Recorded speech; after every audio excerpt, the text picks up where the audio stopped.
Welcome back to Dark Skies pickup game number 9 of the season. This is called Karaoke Night. Last time doesn't matter in these pickup games, so we'll just cut right into the chase. The point of the matter is you all got a call from Regina Jones, Watson's friendly neighborhood fixer, also cyber psychosis sympathizer, an individual who is just out there working hard, probably one of the nicer people you've ever met. The call went a little something like this. Here's the job. A corpo named Roger Kynard lost a data shard full of sensitive information in a Northside bar named Bouncing Benny's. Retrieve the shard, then deliver it to Kynard. He'll be waiting for you in a parking lot in Rancho Coronado. My sources say the bar's owner is fixing to sell the shard in the morning, so this needs to be done tonight. They also tell me the shard's most likely location is the back office safe. Get it, deliver it, and I'll send you 500 eddies each once Kynard confirms receipt. Don't let me down. Now, obviously, Zip, Riff, Morgan, Elmano, you four have no problems with this as a contact. Like, this is like, okay, I'm an edge runner. This makes sense. Primetime, you also have no idea, like no problems or qualms with this, but you get a secondary text that says, "Copy the shard, bring me the copy, and make sure that there's no trace of it being copied." Alex, you're not an edge runner, not really, but you get this text, and it's Sunday, so you didn't work today. It's late, and you do have a means of getting there. You know who Regina Jones is by proxy. But my question to you is why is she messaging you as if you were some sort of edge runner, some sort of mercenary? Why is that happening? And while you think about that, I'll describe Alex's character, or I'll have Gijo describe Alex's character while they're thinking about that. Okay, let me So think and also talk. let's do both.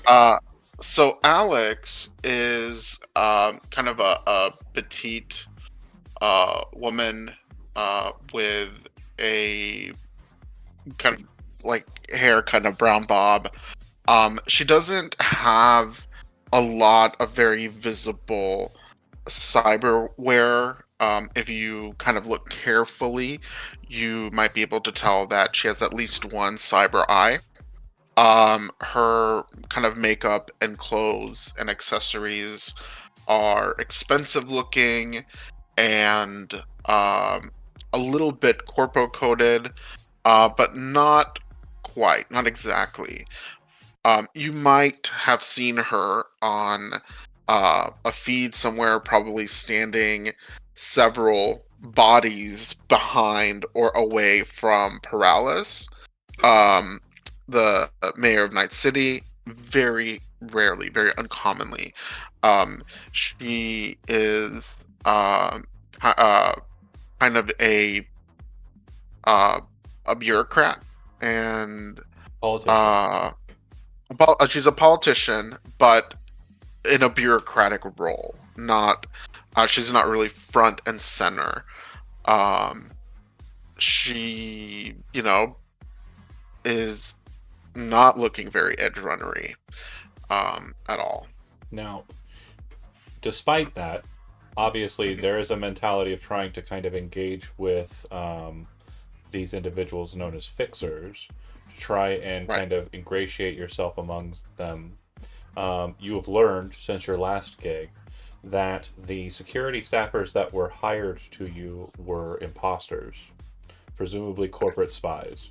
You don't know what corporation they came from, but you are aware that the two security operatives you have been red flagged and will no longer be working for you. There's also a thought process here that on the ground work could mean that you could find some contacts of your own for future security details. So do you want the job? Is that fair to say?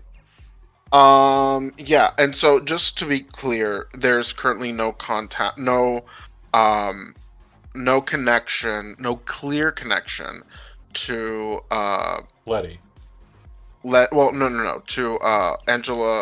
Angel Holt, Right. or any of my work um at my office, at Correct. the mayor's office. Okay. So far as to Yeah, say, it's been completely put uh under wraps. The only connection that you are aware of to an Angel Holt, if you're wanting to learn more about her, yeah. is one of the people who has been issued as a member of this group goes by the handle Riff, and in your documentations, you know that she was a part of a Night City Chrome band called Impure Cobra, and Rip is the lead man of that group. Oh Not the lead of that group, just the lead man. Black Mamba is very much the person of import in that band. Um, okay, and then so that would be your kind of tell. The only other question I have about your character then is: are you going like corpo suited, or are you trying to look as uh, peasant as possible? I mean, honestly, I think I want to look a little bit more, maybe a little bit more sleek. I don't think I can get away with like posing as a punk. But maybe a little bit muted, maybe trying to melt like Your casual mm, uh, clothes. yeah, trying to like be more like in the Corpo casual. background. Yeah, corpo casual, effectively Sure. neo industrial casual. Okay, great. So we'll go through everybody real quick, just short descriptions of your characters. Just as I don't think anyone else has any rubs that are going to be problematic for just a bog standard pop in, take a thing, leave, deliver it, get money kind of situation. Let's go with primetime. All right, clean cut guy, 6 foot, 180, fully chromed out right arm, tatted up left arm. Looks like he runs, a startup. So nice little IT chat, bro. Indeed. All right. Next up, let's go with Corey. Tell us about Morgan. She's pretty nomad, badass. Got a nice spike. Learned how to shoot a gun, and yeah, lots of tattoos on the shoulders. Some like mandala, like flower kind of deals. Yeah. Yep. Okay. Next up is Riff. Go. Riff is definitely spotting more of his band's logos now for sure. He always carries his guitar and his pistol. He's got really bright blue cyber eyes, and his hair is tech hair, so it's kind of different colors at the moment. Cool. El Mano. Actually, we'll do El Mano last. Zip. Go. Helmet on, as well as an exoskeleton. Can't see his face, can't see his eyes. You see a lot of wires coming out, looking like it's connecting the exoskeleton to the helmet and the helmet to other things as well. And he does not look like he's carrying any weapons. Oh, okay. Not bringing the rifle? No, it is. It's the perk. I can hide heavy Oh shit. large weapons. Yeah. You Okay. can't see All right. anything. It's in the coat. It's in the pouch. Yep, you can't see it. It's hidden. I love that. Okay. Cool. We love the perks being utilized.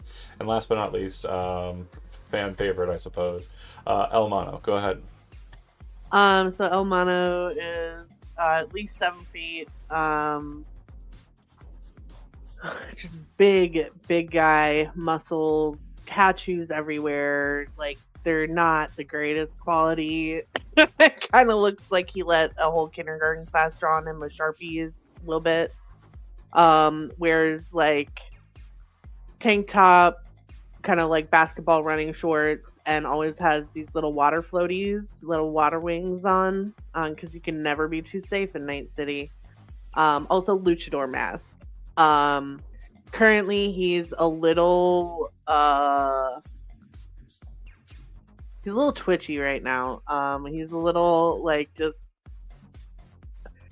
distracted and like jumpy at the moment, which is very unlike him for anyone that has actually worked a job with him, because he's usually like pretty chill. Like literally, will get shot in the face and be like, "All right, bet," like, Yeah.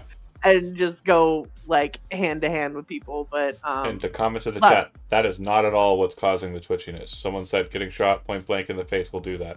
That is not it. no, no. Yeah, he was literally like, "Okay, we fight now." That's his reaction to getting shot in the face. But yeah, so he's big guy, little jumpy. I like to think that I'd like to think that after your crash in with the highway and Yeah. very narrow save due to Zip, after that whole fight went down, Zip probably patched up your water wing with duct Yeah. tape. So there's like the left side has like Yeah. its fix. And yeah. Yeah. That being said, you are heading to the industrial side of North Night City, or Watson, over near the Arasaka waterfront by Mega Building 12. This is close to the ports. This is close to Totentaz. This is definitely an area that is a Maelstrom area. Maelstrom are not super popular right now. They're not very like high up on the food chain due to the summer kind of bogging them down. A lot of bad shit happened to them over the summer. If you're familiar with the video game context, V happened to them a lot in that video game. But they're still present. It's mostly splinter cells of Maelstrom and no longer like the strong 5,000 that they had prior to the summer of 77. But they are definitely out and about and doing their thing. They are currently engaged mostly with fighting back influences from Tiger Claws and the Moxes, but they also have their own problem with a gang known as the Bozos, who pop up in their territory a shit ton. Hate those guys. That said, Riff, you're familiar with the Maelstrom. You've played at Totentaz. You've played at other places. I would say that Bouncing Benny's is probably not a place you've played at. It's more of like a karaoke bar or like, you know, a dive bar. It's not very popular. Most of the people who drink here live in Mega Building 12, to be honest. But yeah, it is a simple as fuck location, in that if you were to drive past it, you wouldn't even know you drove past a bar. It is right in the middle of the industrial side. It's next to a food shop, like effectively like a convenience store or combini, and it's surrounded by pipes and crazy shit. With that being said, though, you would arrive. It's a light drizzle outside, not terribly like, you know, heavy or anything. It's mostly just fog. I know that Zip and Morgan have means of arriving here without assistance. Alex, since you know that mobility in this area is important and public transportation would be a problem, do you want to either convince an intern to lend you their car or convince an intern to drive you? I think I would try to convince an intern to lend me their car. Okay. So then go ahead and that happens and without a roll, and you have a vehicle. It is a street car, so it is like a ground car. I would say that you could fit 4 people in here and it would be very tight. It is not quite the little like smart car deals that they've got, the personal cars, the city cars, but it's not very far off of that. Okay. So you would all have a designated meet point that's been set up by Regina, and you would all also have an understanding of who else is on the job. So prime time, I assume that you're kind of getting the details on everybody you're working with before you're working with them. Oh, of course. You know Amano, you know Riff, you know Zip, you know Zip's alter ego, but you know not to use it because he'd get mad about it. You now know of Morrigan, and Morrigan is very much an easy element for you to kind of calculate. Morrigan is a member of the Andersons, same nomad family that Mooney is a member of. So you just go, oh, okay, it's one of Mooney's friends, or one of Mooney's relatives. Okay, great. And then the last one, Alex. So remember all that stuff we discussed about how Alex is a politician, might have been on TV, etc., etc. I don't think anyone else is going to know that, except for your character. I'm being completely 100. I don't think anyone gives a flying fuck Nope. about the mayor's office. They don't even know who Peralez is unless they played the Yeah, video who the game. fuck is the mayor? No. That's. Was that What where we is it? also got the AV from? Does he have We have a cheeseburger? mayor? Sorry, go ahead, For real. Daniel. What was that? Is that who also hooked us up with the AV? No. Okay. It was from Yeah, that I was trying to remember. office. It was from that office. Angel Holt was the one who hooked you up with the AV. Okay. All right. Okay. And you would also have heard that Angel Holt passed away that night. I did hear that. Yeah. But yeah, that office. Alex is a member of that office, so maybe they're trying to find out who took that AV. You gotta be careful. I see you. Who knows who did I that? see your paranoia. Okay. No idea. But cutesy little, not quite a city car, slightly more than a city car. And then two bikes pull up. One is kind of just a older but still nice road bike, and then the other, Morrigan, drives up on a Yaiba Kunasagi super bike. If you've seen the movie Akira, that's the easiest way to describe it. It's Kaneda's bike, effectively. So that's what you're looking at, Zip, as the others pull up. As I cover mine up with garbage. Yeah. Morgan, you see Night City Denizen, and again, you're not being terribly familiar with the interior, covering his bike up, and definitely a bike that's less, nice than yours. Do you want to match Zip's energy just meeting him, or do you want to just let it sit out? Can I tell my mic to fuck off? Yeah, you can, because it has the auto drive function. You can just tell it to drive away. So the bike just zips away. Back Fucking, to a secure point. fucking fancy. Okay. You meet each other. Nice bike. Is a 12 enough to make it disappear? Yeah. Again, it's the industrial. I Yep, don't think so anybody. It just goes away. You're like, I don't know what you're talking about. What bike? What bike? Nice. Looks at that. Looks at her through the Kyle. helmet's eyes, and if you Yeah. tell anybody that there's a bike there, I'll know it was you. Your bike looked real nice, real fast. That's impressive. Yeah, I've had that for a while. Good thing to hold on to. I'm coveting it. Can we? Do I? Have I Yeah. seen this bike before? I've Yeah. had that for a while. She rode it on the first gig. Have I? But I never got to actually saw Morgan. Oh yeah, no, Because you Morgan, did. She, I did. She rode to Red Tails. Yeah. Oh, She's the one who pulled the truck Hi. into the back. Because none of you guys could actually manage driving good. And she's really good at it. The bike is not for the meek. I believe it was Kaneda who said, you couldn't even handle that. Morgan. like- Do I know Morgan as Morgan? Yeah, I would say that's fair. Yeah. Is that fair, Corey? I have Yeah. really any other need to hide my name Yeah, nomads don't give a fuck. or Here for some easy money too. It looks like. yeah, need to pay off some stuff. Feel that. Let's get going and get with the rest of the group and see if we can get this done quick and easy. Car, and then a couple of people walking from the bus. You probably convene Primetime, Elmano, and Riff at some point in public transportation from your different locations to the bus that arrives at the same time. That's fair. I was gonna say either that or Riff could walk. I mean, it's not that far from the apartment.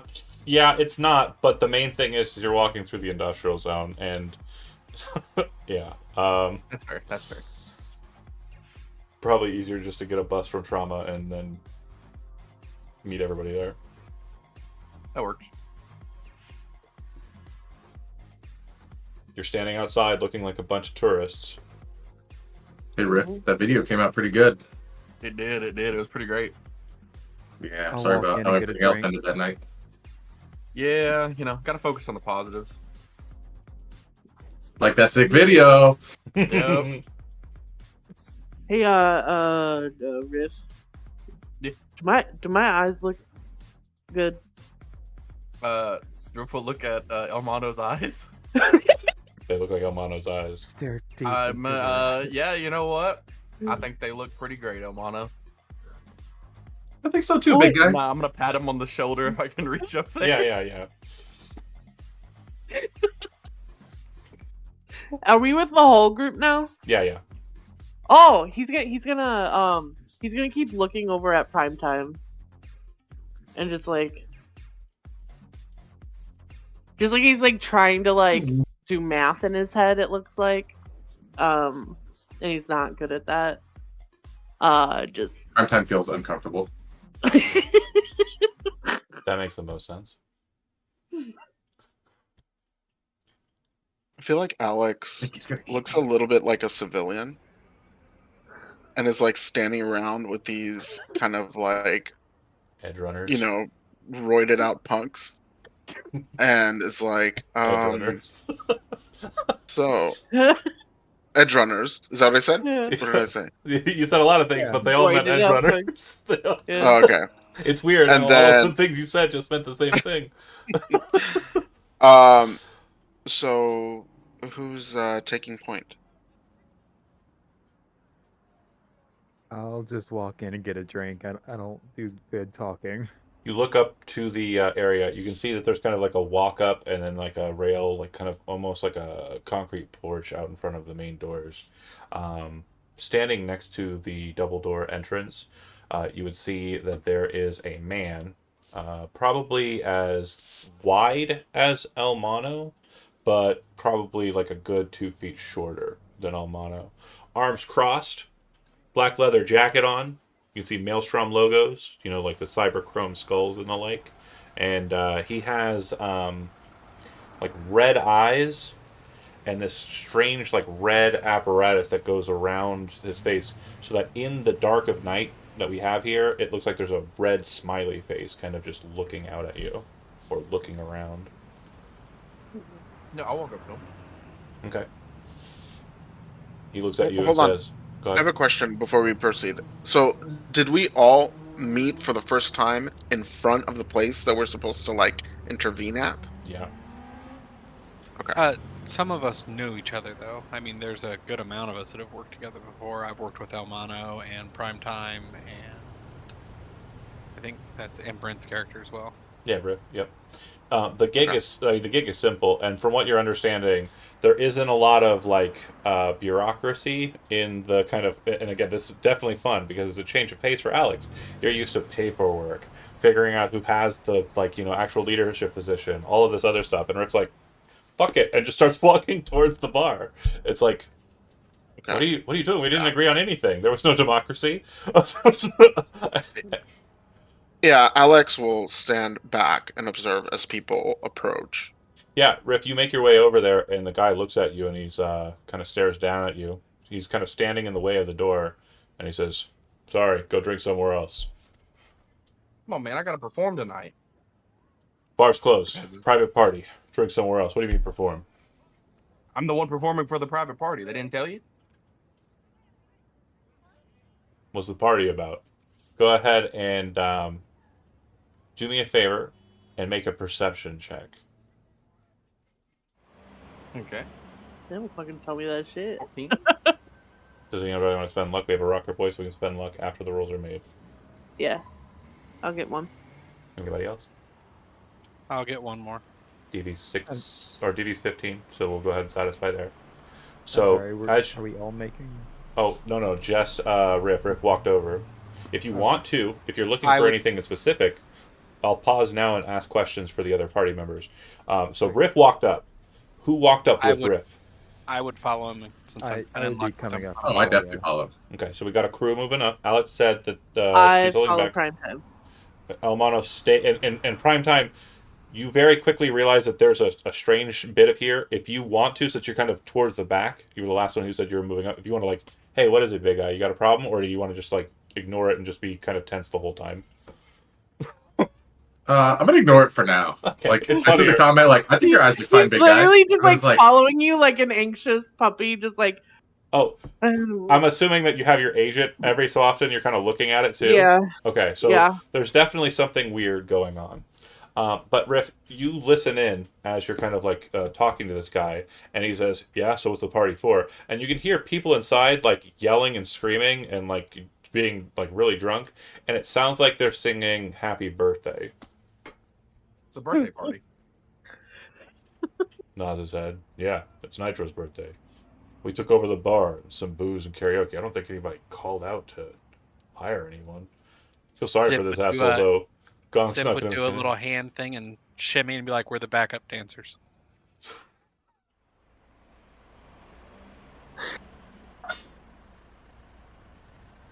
Is that real? Did that really happen? Why not? Let's go for it. Okay. I'm gonna give Rip a penalty. Um, so you've got a solid point of interest here. You've stated that you are. So Stingball kind of looks at you, like confused. Go ahead and make a persuasion roll. Are you talking to me or him? Riff's the one talking. Okay. And then there's a penalty to this roll Needs to- because of. Oh yeah. Okay, I guess it didn't matter. Even with a -2, it's still well over. He kind of. Oh, who brought you out? That's crazy. Okay, well, awesome. Man, this fucking sucks though. I gotta be outside. Exactly. um. Let me go ahead and call it in real quick. I'm gonna go ahead and give call back inside, and he pulls out his agent, and looks like he's gonna start calling someone inside to confirm. Do you have a response? Anybody? Hey man, it's supposed to be a surprise for the guy. Let's keep it quiet for now. Go ahead and give me a conversation I roll. like it. Good call. Conversation? It's under social. No. You can spend luck if you want. Where's my luck? 7. I'll throw 2 on there. Make it a 10. Anybody else want to throw luck? I'm gonna throw 1 as well I'll to make throw it over 1. 10. We're at 12. Anybody else? I'll toss one in. 13. Anybody else? Okay. So he goes, yeah, probably better to go ahead and make sure, though. And he kind of pulls his phone up and will start, like, going through his contacts. Can I possibly make a perception to see some of his contacts? Like, It's definitely kind of close to the chest. I would say it probably wouldn't be something you'd be able to kind of, other than, like, the flying by of names. Are there Um, other people out here? It's just you guys and some random stragglers kind of like I'm gonna over punch him. Well, hold on. Before we get too crazy. It's definitely on the table. I see that on the table. But does anybody else try anything before we get right to like the murdering? I have to go to the bathroom. Yeah. Riff is just he's gonna be like, "Come on, man, I'm Riff. You know, I'm from Impure Cobra. I used to work with you guys every once in a while, back when gigs were hard." Empty Cobra. He kind of looks at you. Huh. And you can actually see, like, Riff, as you kind of look over back at the crew, you can actually see, like, Zip kind of, like, clenching his fists, and you can hear the of the suit, like, and you're kind of like, you kind of give him a look like, because you can hear what sounds like at least a dozen people inside of there, and if there's 12 Maelstromers in there, and they come out here, good chance that everybody dies. Yeah. Or dies or runs away. Either way, job doesn't get done. Impure Cobra. Go ahead and make a conversation roll as well. The DV, just so you understand, is that's going to do it. Oh my gosh! Is what now? It's less than 26. It's less than 20. just so you says, know, I'm with Impure Cobra. And then he goes, Impure Cobra. Oh shit, you guys did the 6 shots last month. Okay. He kind of puts his phone away. He opens up the door. Well, have fun, I guess. and Wow. lets you in through the door.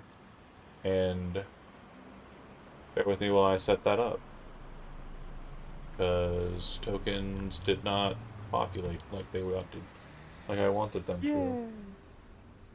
That was the best time to roll a crit.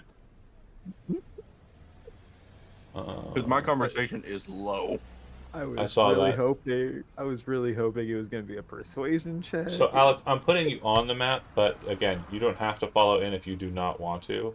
But it is where the crew is headed. I would Um, follow in. okay.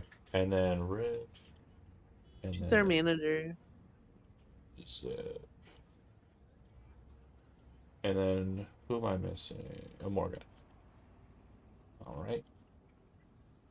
So I'll switch the music back to bar music. I thought we were gonna get in a bit quicker, but it's all right. That was very good. So when you enter into the space, prime time, your kind of virtue is kind of going off a bit. You're kind of catching and understanding that there are some security measures present in this space that you're first walking into. He kind of gives you like a go on ahead, and as you kind of enter in, you kind of blink and like look at him with your virtue just really quick, so he doesn't notice the red shift. But you would notice that he appears to be connected to a net architecture, but it doesn't seem like it's a communication net architecture. It's a ping net architecture. It just lets everybody know where everybody is. You'd also notice that inside of this room, as you kind of move out onto the open floor, there's a pressure plate system that is some sort of security measure for telling if people are entering into the space or exiting. It's effectively just like a counter to let people know like what the count of people in this space is going to be. Entering into it, Okay. it looks just like a dive bar. You would notice that there's a camera inside on top left. You can see it in the little red dot there. And there was a camera outside, but while everybody was kind of talking and Riff was winning at conversations, you would have noticed that the camera outside is actually a fake camera, and it seems to just be there for show. Like, hopefully people will be like, oh, this is a camera, don't murder people. But you obviously know it's okay, you can go ahead and murder whoever you want. And then the space ahead, it smells like cigarette smoke, and beer and piss. But stepping into the space, Home sweet home. looks like you're entering into a dive bar. There is singing going on. It sounds like someone is singing over a samurai song. The samurai song in question is Black Dog, and it just kind of belting out music, people having fun drunkenly.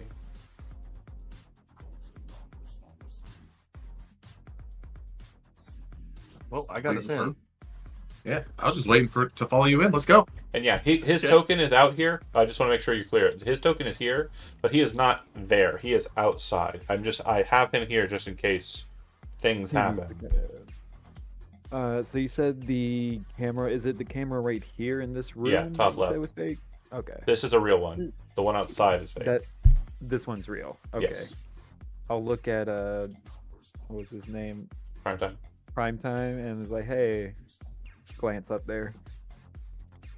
I clocked it. Don't worry.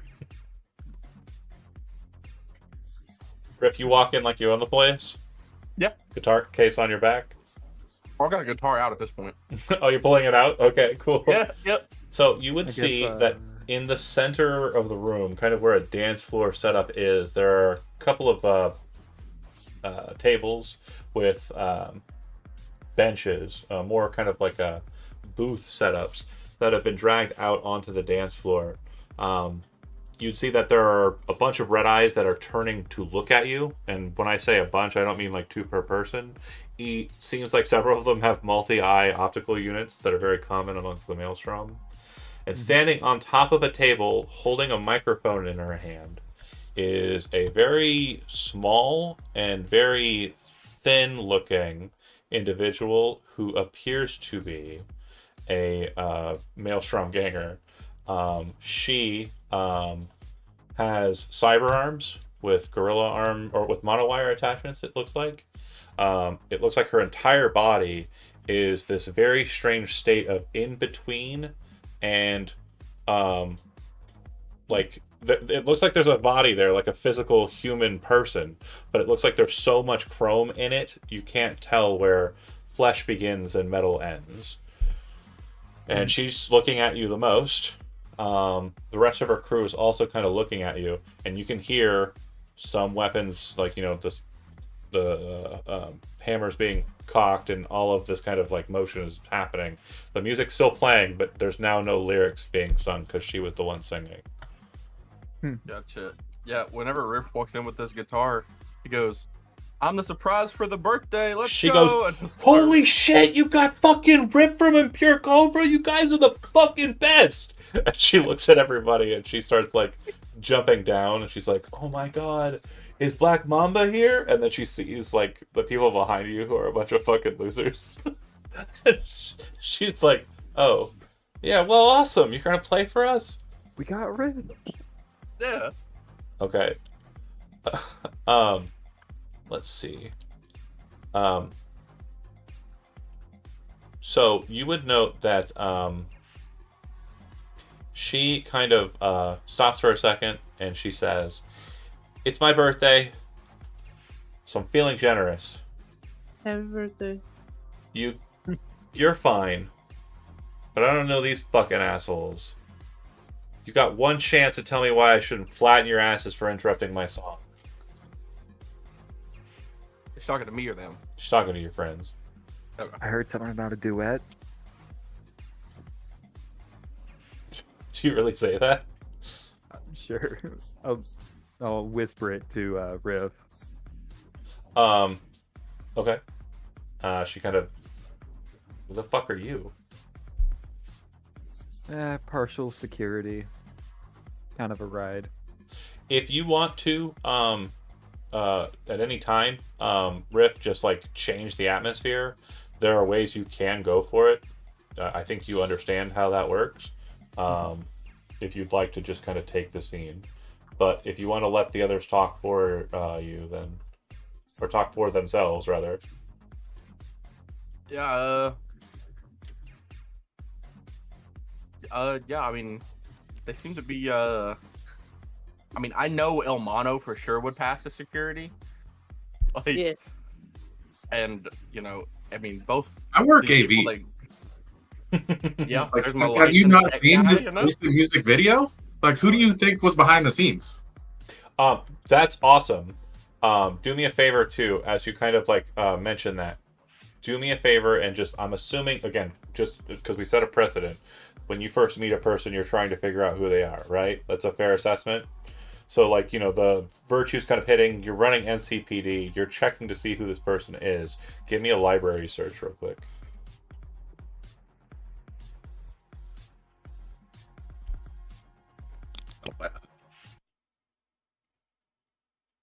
Yeah. So you would know that this is Nitro. This is the person whose birthday it is. Obviously, the context clues were there, but you know for sure that this is Nitro. She's actually one of the ranking members in Maelstrom. She is basically one of the individuals who's kind of taken a more prominent position, or more prominent facing, after the summer situation. Oh, do you? Oh, sorry, I just saw that. Chody. Try that. I can see the outline of my circle. How about now? That's better. I can good. Cool. Good now. Thank you. Sorry I didn't see that DM sooner. No, it's fine. I was just watching on the stream. Nitro is a very strange Maelstrom ganger in that she's very, when it comes to conflicts of a violent nature, she's territorial. She doesn't do shit that's like kind of outside of self-defense. However, what she is known for when it comes to like her prominence is absolutely ferociousness when it comes to defending her territory.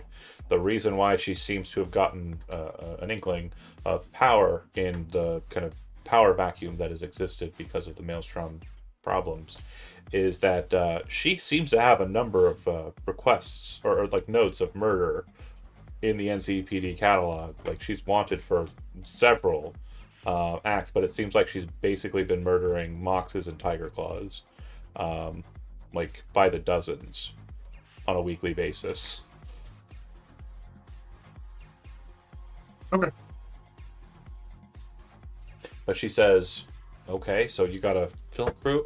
Rip, are you doing anything as she's kind of getting a bit, kind of like a duet with some no name and a video crew? Rufus for sure started playing his guitar at this point. Hold on, before we get too far into like the delirium of this, as like Nitro is scanning us, plebeians compared to Riff, Alex would have been like, "I'm the manager," like obviously, like duh, and then kind of like slide in through this to the side That's a towards the. That's a very interesting take because Rip's like, Somebody said it. Someone else Yeah. said it. oh, So yeah, Magpie said it. So and she would kind of like slide in towards the bar Okay. if possible. Yeah, absolutely. And as you kind of do that and move past the maelstrom, the bar is to the right. It's over here. As you do that, Morgan, you would notice that the bartender is a woman that you know. It is, we discussed Cherry Babam. Riff, go ahead and roll a d10. To get under 2. Didn't. Okay, yeah, she looks slightly familiar, but you don't know who she is. But you just start playing. Go ahead and hit the play instrument.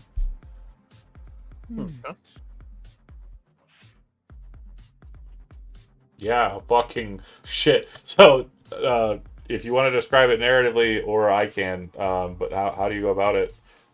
Oh, he's definitely jumping up on a table. Yeah, you jump on the chair, kicking it down to the ground, and like step up onto that table you're right near, as everyone's like getting a little bit angsty, and you just like hit it, and then just start playing, glittering overture, and the entire Maelstrom crew like went from like pistols on hands, like very angry. I mean, you can almost feel like the tension go away, just melt entirely, and they all put their pistols away. And they start kind of like just watching and like really getting into it. Alex, it's no problem for you to walk past everybody nodding your head and make it to the bar.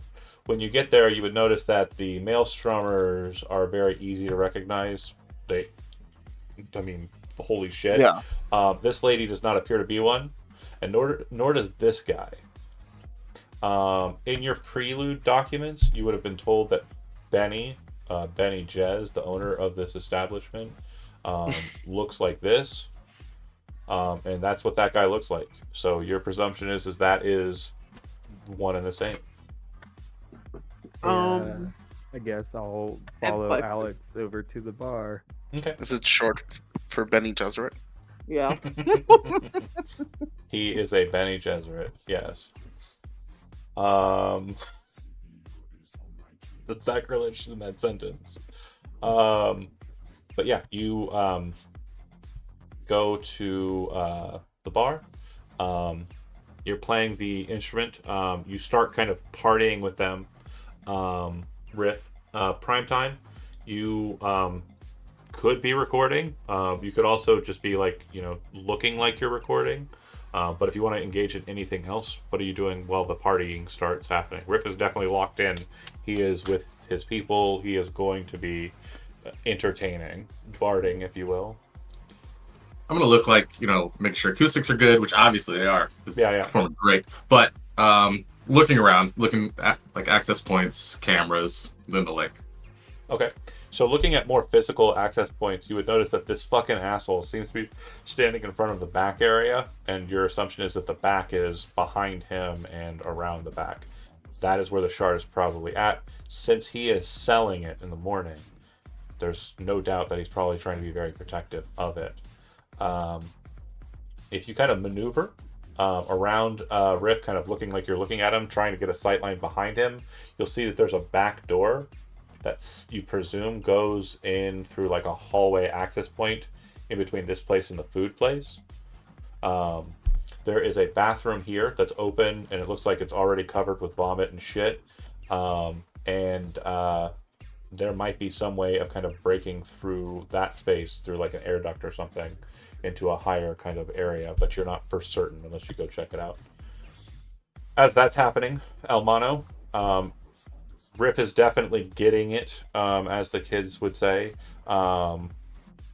what would El Mono like to do? Or you just kind of like join in on the kind of like, it looks like they're doing some. Eventually, they kind of start doing some dancing on the dance floor, and they're also drinking like crazy, broskies in hand, and having fun. What would El Mono do?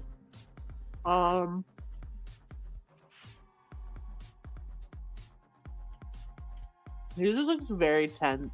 Okay, arms crossed, standing by And, the like- door, just kind of like Yeah.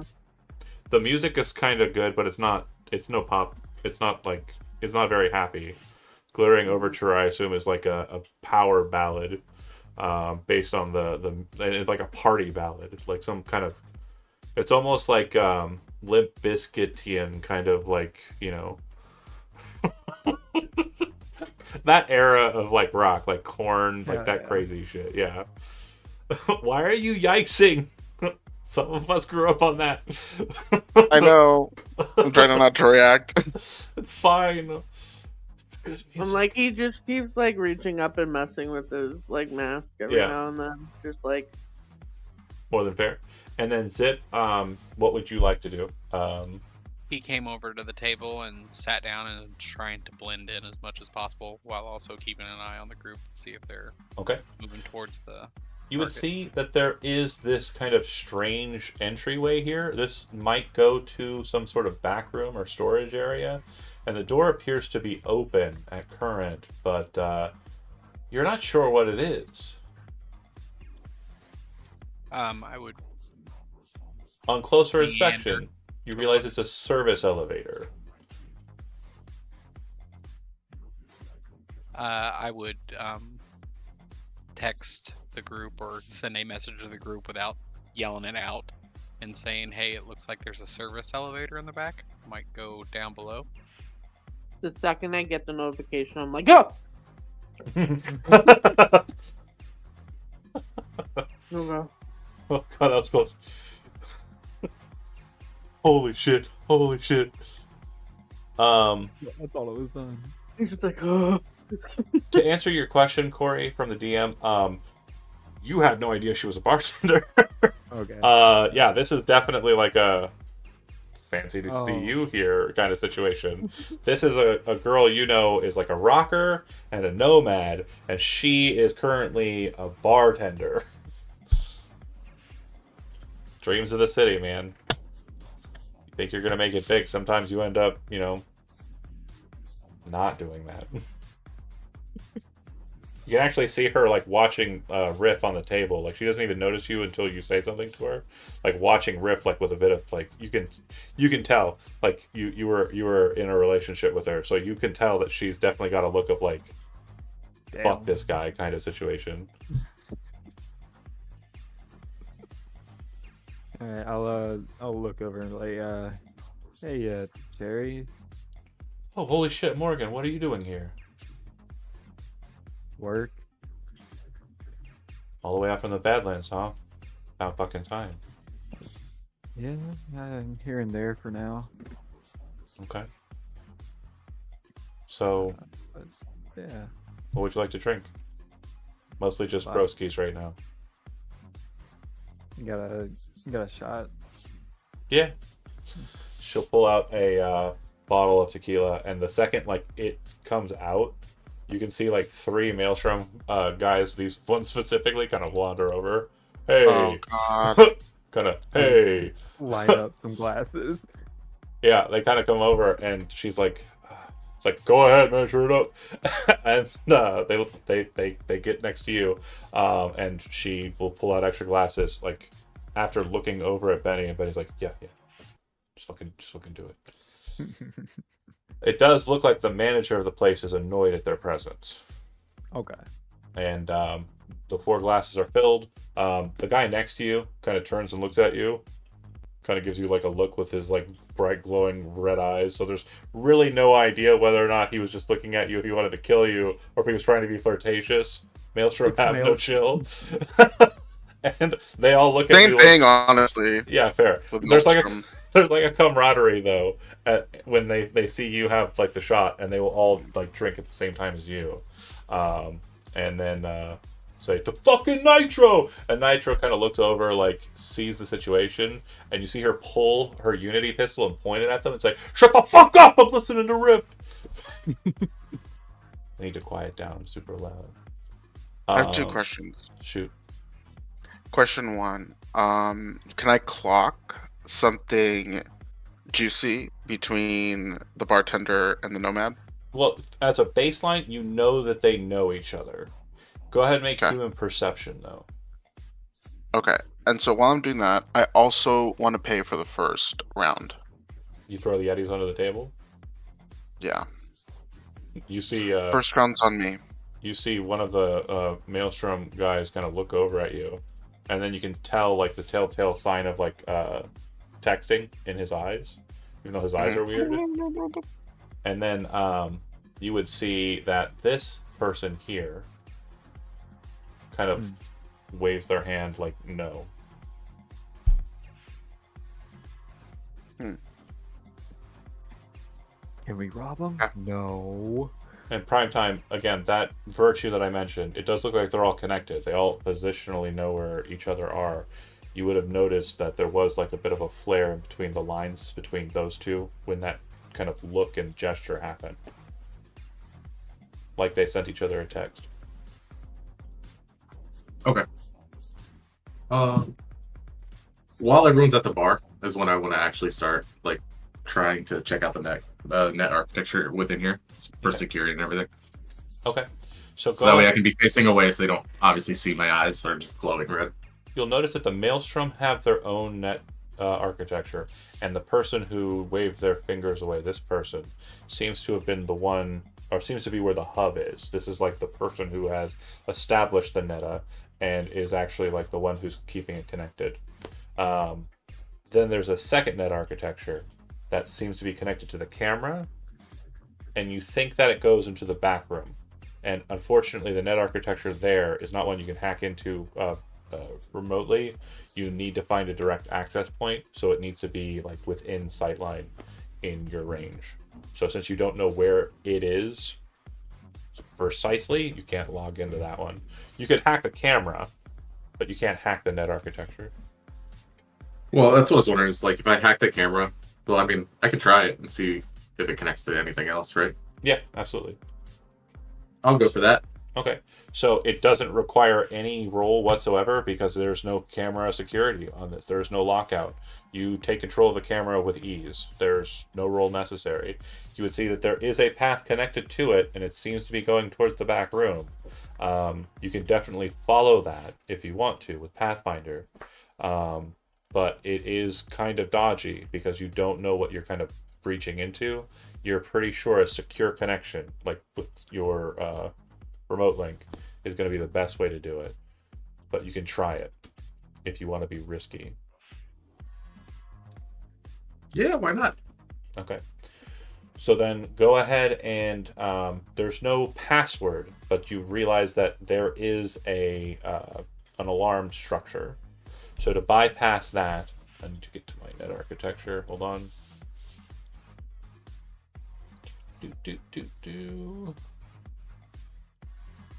I have one. And I know what I'm saying. I'm saying words, but you're saying that I don't know words. I know words. All right. While you do that, I'm just gonna res worm and see it. Got it.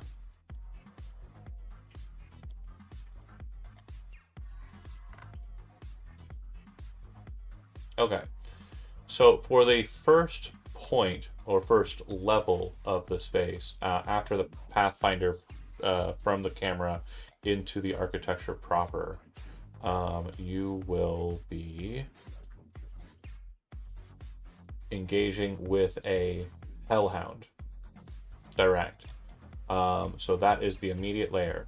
And you would note that it looks like the Hellhound has queued up the action Notify. So Hellhounds typically will just attack direct net runners who enter into net architectures. This one looks like it has been keyed to identify that personnel have entered the neta and then attack and eliminate the personnel. So you have two options. You can try and destroy it before it does the thing, or you can cloak and remove yourself from the net architecture and not activated. Yeah, I'll just cloak and head out. Yep. The cloak DV is going to be DV6.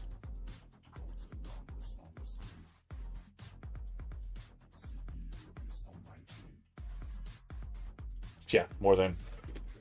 You pop back out and you realize, kinky, a bit strange. But yeah, it seems that specific black ice is there with the intent of ensuring that the boss is notified if anybody fucks with it.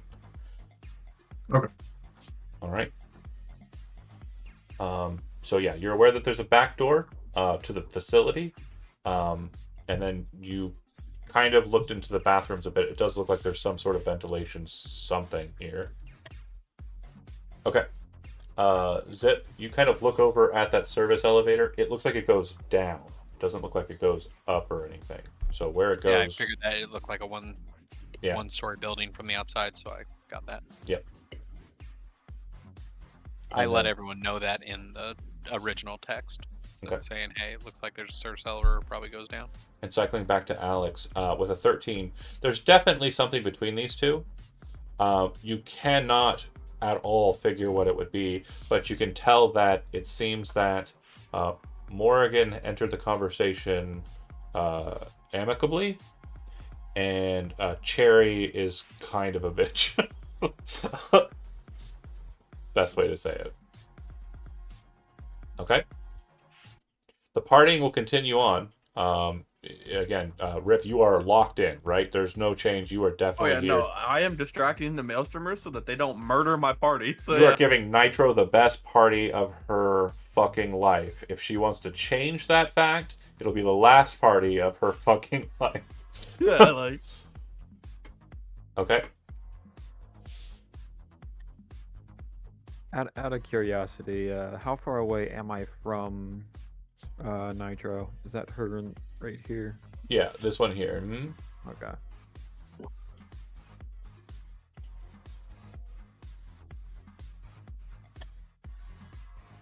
So the main Okay. thing that you are noticing, Primetime, and Zip, as you're kind of keying in on what Primetime seems to be doing, is that this fucking guy, Benny, is blocking the path to the thing you want to get. The back room is back here.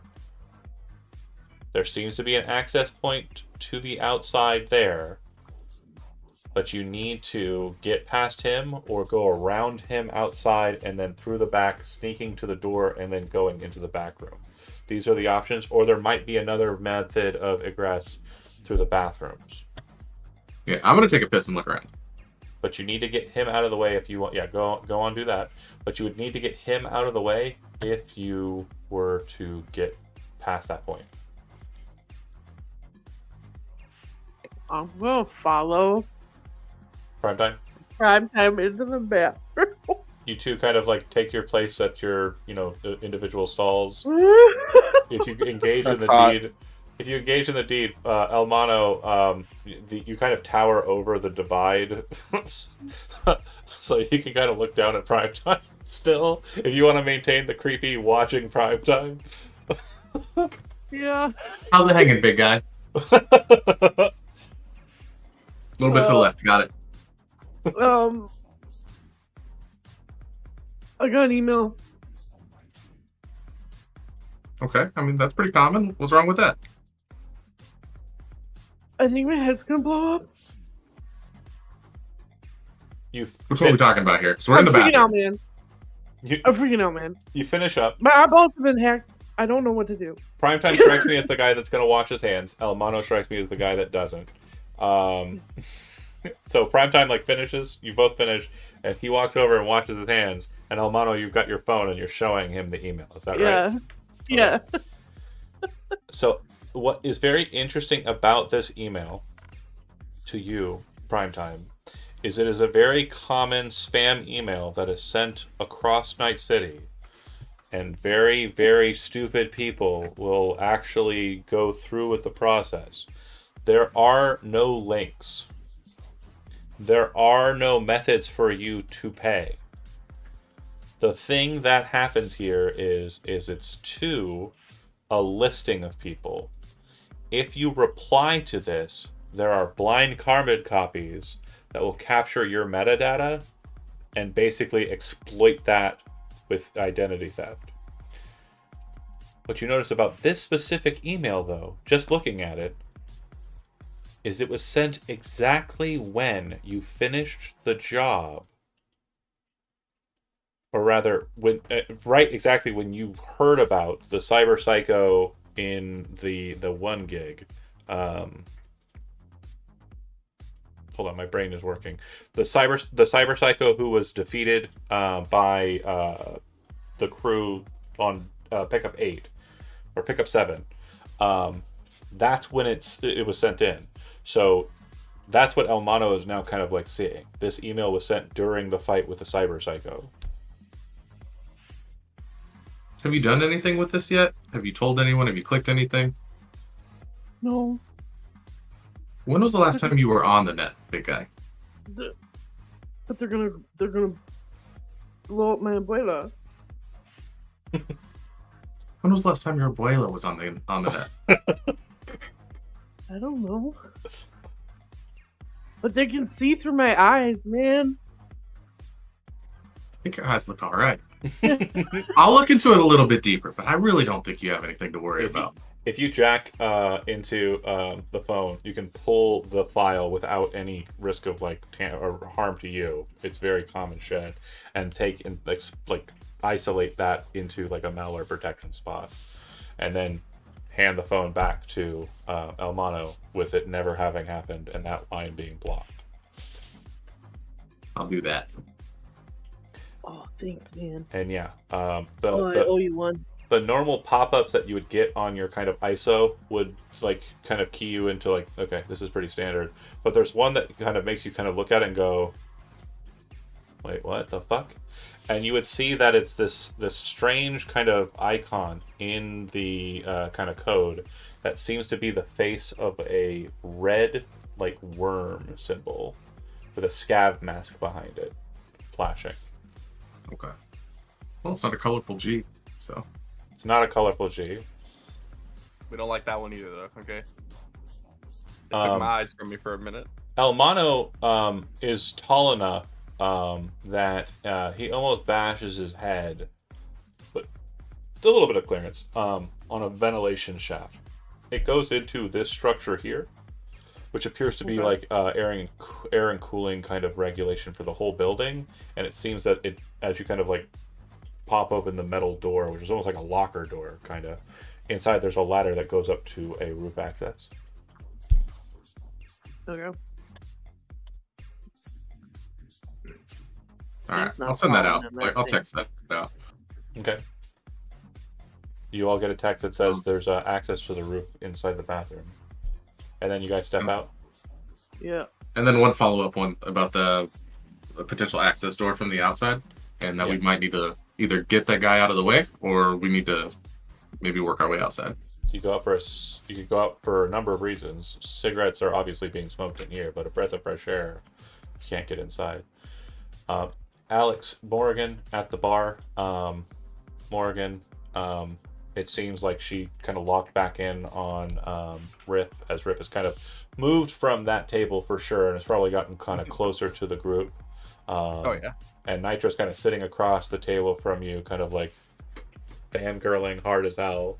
And you probably shifted into I'm in love with a slut at this point. You know, like you definitely Hey, I gotta have the classics. Increase the tempo, doing something a bit more like just full on rock.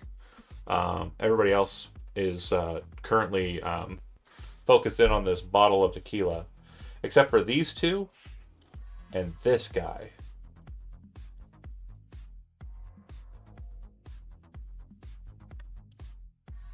I'm just gonna lean against the stage behind this booth.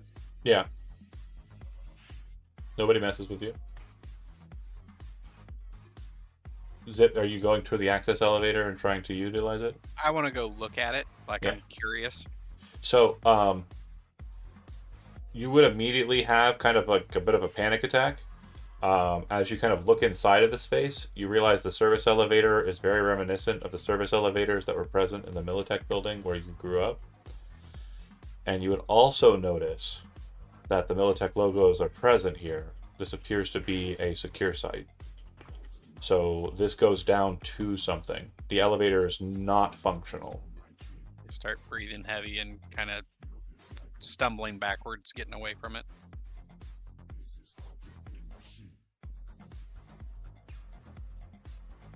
I would reach out to everyone else and say that this seems to be a Militech area. We secure this. Something's weird with this place.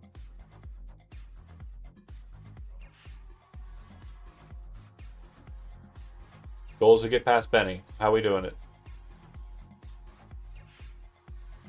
We can get one of the not 7 to 300-pound people in the air shaft. I was I could sneak around somewhere. I'll buy another bottle for the boys and head out. With either Alex's to the money? restroom or Yes, yeah. of course. He's the manager. You're muted. We can't hear you, Sassy. No, Alex is glad to buy another bottle. Yeah, and every time you start showing your eddies, that same guy flicks a text over to the other person, and they're a Maelstrom person. Like they've got the chrome and all of that, but their outfit is quite different. Have you ever seen Blade Runner? Yeah. You remember that jacket that was like completely see-through?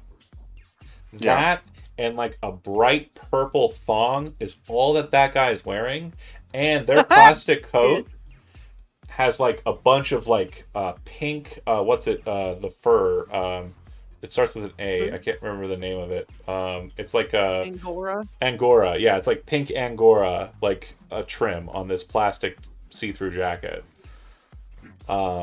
They are absolutely stunting.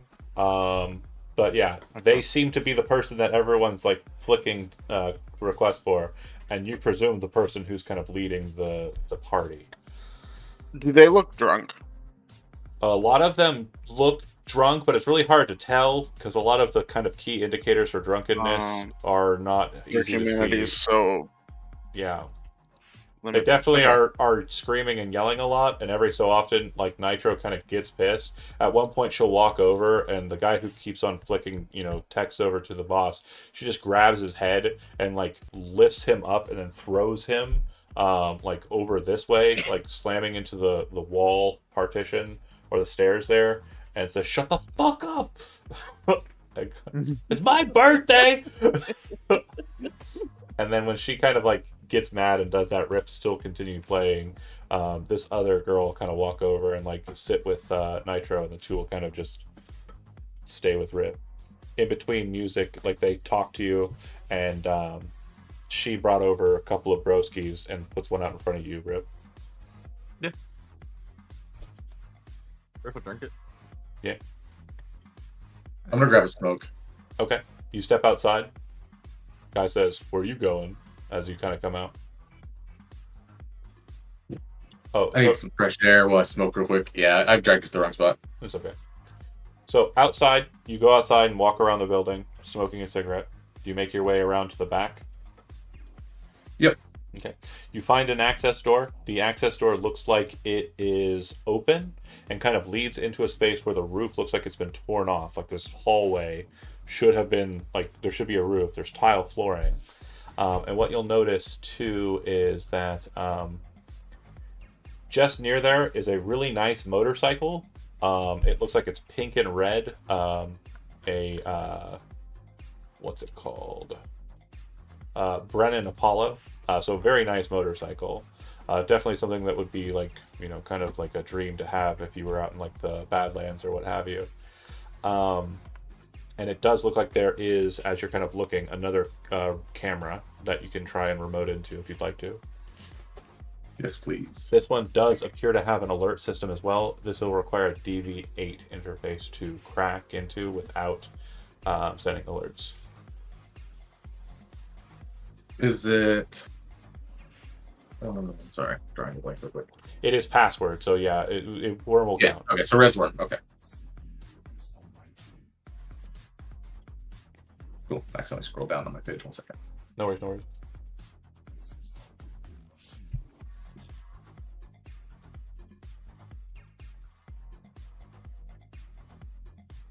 interface. God damn. Yeah. Okay. Jesus fuck. I think they got it. The camera is yours. You would also notice that the alert is a remote alert that would go to an agent. It goes to an individual marked as Benny Jez. You also now have Benny Jez's phone number. And at this point, you can literally just walk right in. The door is open to you without issue. Send him the spam email. And if you'd like to enter into the door quietly, go ahead and make a stealth roll. What's that under? Body.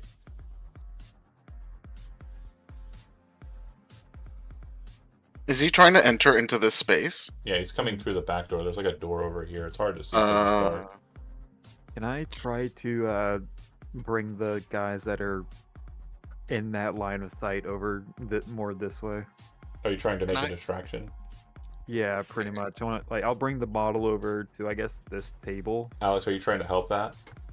Yeah, before I do that, I want to send them a message. Hey, I'm gonna try to get in this back door. Yeah. Thank you. If that's the case, So- then- go ahead. So I actually want to pull Benny over Oh, here, okay. and engage with Benny. You feel like that would probably be best aided with someone else, because just one person, he can probably be dismissive. Two people, it might be a bit more important.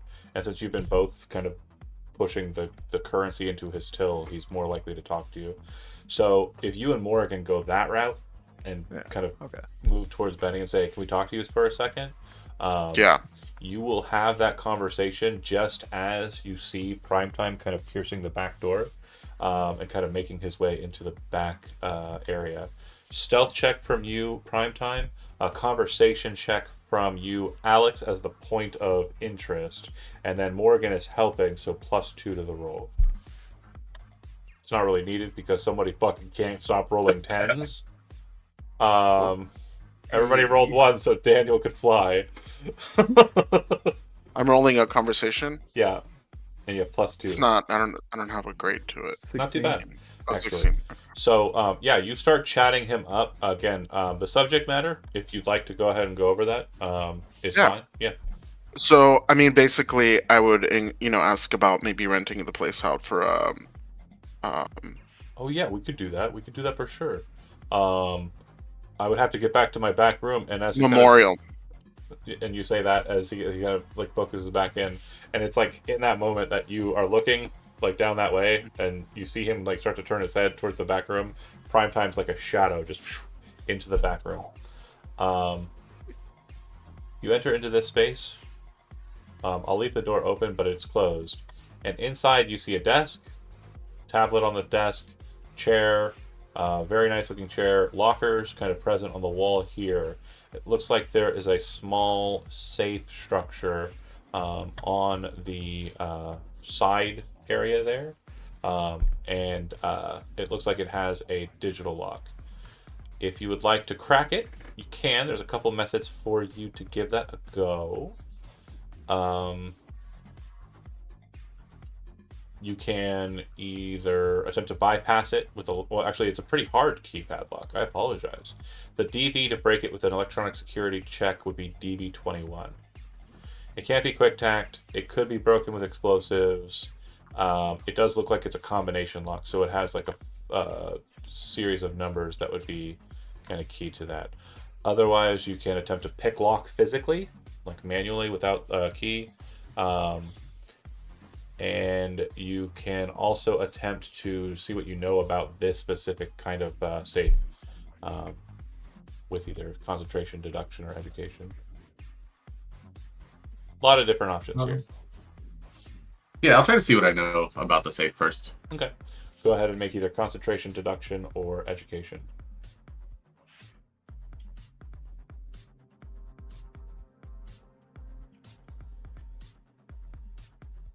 You want to spend any luck?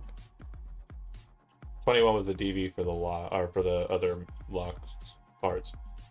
I know, that's the sad part is I have a 14 in that too. But you have to beat the DV, not tie it, right? Correct. Yeah. You need 2 points. Well, this is just to see what I know about it, though. Yeah, which could be very helpful. I'll give him one.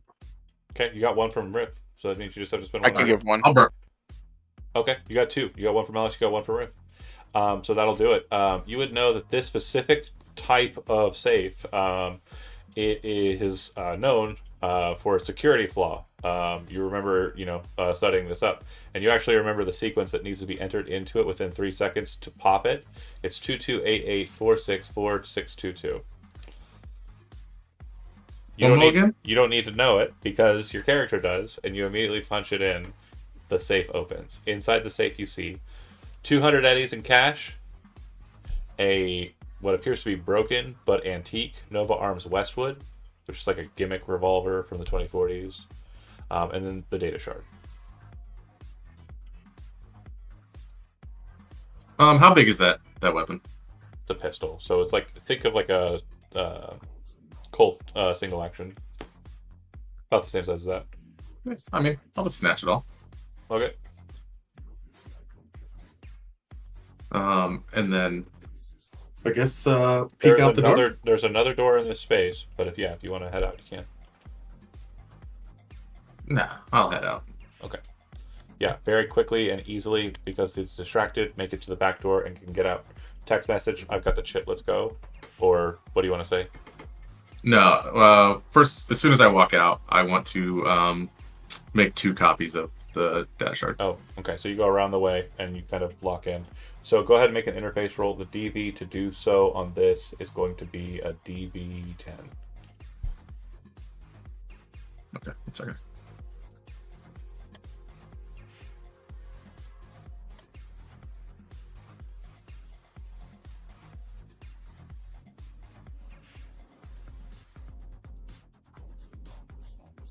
I mean, I guess I can burn a point of luck if I need to beat it. So I'll do that. Yeah, that works. So yeah, you make a copy. You do not cause any kind of residual, and then you are saying what? You're making 2 copies. You said one for yourself. I want to make 2 copies. One for Regina. Yeah. Got it.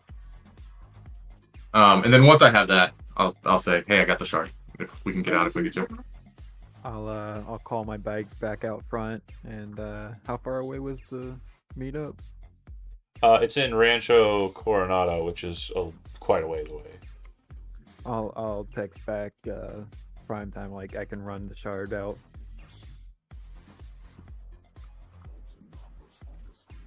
To the guy? Yeah. Okay, I can do that. Quick note, as a heads up, you could send the forward scout. However, it may be the case that you might want to have the whole crew there just in case things go south. So if you want to try and get it out to them ASAP, that's fine. We can do that. I could do that, but also I don't know you, and I want to make sure I get paid. There you go. You have a backup? You don't know that. I don't know that. Yeah, he definitely is keeping that close to the chest. Yeah. So, and even closer to the chest, his own copy of the copy. Does anybody have anything they want to do in kind of the follow-up or the aftermath here? The job is technically complete. You just need to get out of the bar. Yeah, I guess until people start moving out, I'll keep chatting up Cherry, be like, hey, so like, how'd this all happen? Gotta make Eddie's gotta live. I'm living over in Mega Building 12 room. It's not ideal, but I don't think that Jumbo's gonna take me back. You asked? I'm too afraid to. Honestly, couldn't hurt. Yeah, well, I had dreams and they weren't realistic. It's hard to dream here. You've got some really strong chooms. If that Riff of friend of yours, he's a legend out here. Maelstroms love him. Yeah, I just met the guy. And then as Alex is kind of chatting up Benny, so and she's like, and whoever the fuck that is paying the bill, Jesus. Throwing around Eddies like that, I think you should be careful. Yeah, I've seen the way they look. Hey, if you ever wanna try to get in, you could always hang out. I'll give you a call this week. I'll let you know. My schedule's kind of busy, so long as this place doesn't burn to the ground or something. So We'll try not to. Benny's kind of a dickhead, but he's the first boss I've ever had that isn't trying to like grope me and like make me do special deals to get ahead in the gig. So it's kind of a fucked up world. I miss the family, and yeah, I'll give you a call. Okay. How's the Duke doing? Yeah, they're doing. Will nod, and there's like a tinge of sadness, but there's also like this kind of anger, and you know that she's kind of projecting the anger from herself or at herself to others, and seems to be kind of focusing on Rip as like this. I hate this guy because he's everything I want to be. Nitro is absolutely in her cups and is so fucking happy, and there's a moment, Riff, where she gets a bit handsy. You have two options, obviously. Resist, or three options: resist violently, resist in a kind of cordial way, just be like, "No, me and Mamba," or you could be a horrible degenerate. No, I'm definitely not resist violently, but I will resist. Okay. She doesn't seem like terribly put off by it. It was definitely like, she's drunk and she's just really happy. She does seem a little dejected after that, but her friend seems to kind of like, console her, and they go and start taking shots at the bar as you kind of start packing your stuff up. Just to make sure we get out safe, Riff will sign his guitar case and the gun inside and give them to her. The glittering overture? No, the AR that he always carries. Oh shit. Okay. Yeah. You hand that to Nitro as a birthday gift? Yeah, he signs the AR and the guitar case and gives them to her. He keeps the guitar, but Oh, sure. She absolutely loses her shit, and she gives you her phone number, and she says, "If you ever need anything, I've got you." And you seem to have made a very good friend in the Maelstrom gang at that point. Zip, I assume as everybody was kind of like putting together the job, and you were kind of like, freaking out over the Militech elevator, you stepped outside, right? Me? Yeah. Yeah, I would. Once I got to the door, I would act like I start coughing and like kind of pulling up the helmet and kind of getting sick and getting out the door. Yep. And like that, once you get outside and kind of like pull the helmet up and kind of breathe a little bit, you look down. There's like a puddle, and you can see your face. You kind of look at yourself.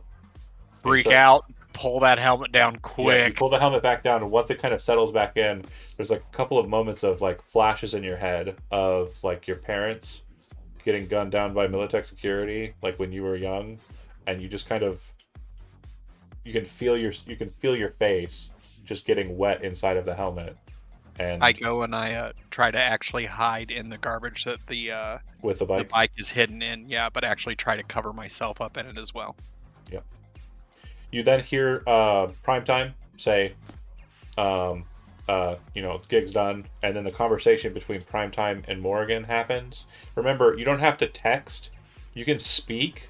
It's not actually speaking with Hollow. You are actually just thinking thoughts, and then it's like thought to speech. It's not technically telepathy. It's weird. Telepathy. But once that kind of happens, it kind of like grounds you out of your kind of momentary break there. Roll a d6 real quick for me. Me? Zip. Just a d6. You're gonna lose 2 humanity for the break there. Okay. And that'll just you'll equate that into humanity loss. And then Alex, you kind of pay the tab, see everybody's had a good time, and back out and away. El Mano is confidence is restored. Apparently, all it took was a piss with Primetime. Piss with Primetime. And Everybody, Riff, after giving a great gift and a great show, everybody dips back outside, and the guy outside, he goes, "Man, I really wish I'd been in there. You sounded fucking amazing through the walls." Yeah, Griff will be like, I don't have anything else to give away, and he'll like pull out a pen and kind of sign on his arm. Oh, for real? Thanks, man. Yeah, anytime. You head on over. You see everybody gathering. Zip, you kind of ready your bike, like Yeah. reluctantly, but doing it. Are you coming, Riff, or Oh yeah, everybody's stepping outside, and so you Yeah. would see that public transportation is probably not the way to go. And Alex has a car, so Riff, Primetime, Elmano, because again, 4 seats. So Elmano's in the front seat because it's the most legroom. with then- his like basically still has his knees up against his chest though? Oh yeah, and then I'd say Riff is smaller than Primetime by a little bit because Primetime's a bit taller and has a little bit more like mansplaining kind of leg extensions.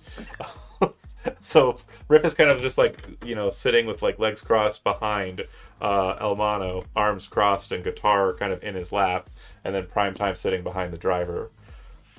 And you head out. The bike's following alongside. You get to see Zip the Yiga in performance. That thing is swerving. The thing is moving. When you kind of get onto the highway, it's like you can see the red streak lines off of it. It's gorgeous, beautiful superbike. In formation, spending the next hour or so driving across Night City in the midst of the night, and I'll change the music here as we see the bar.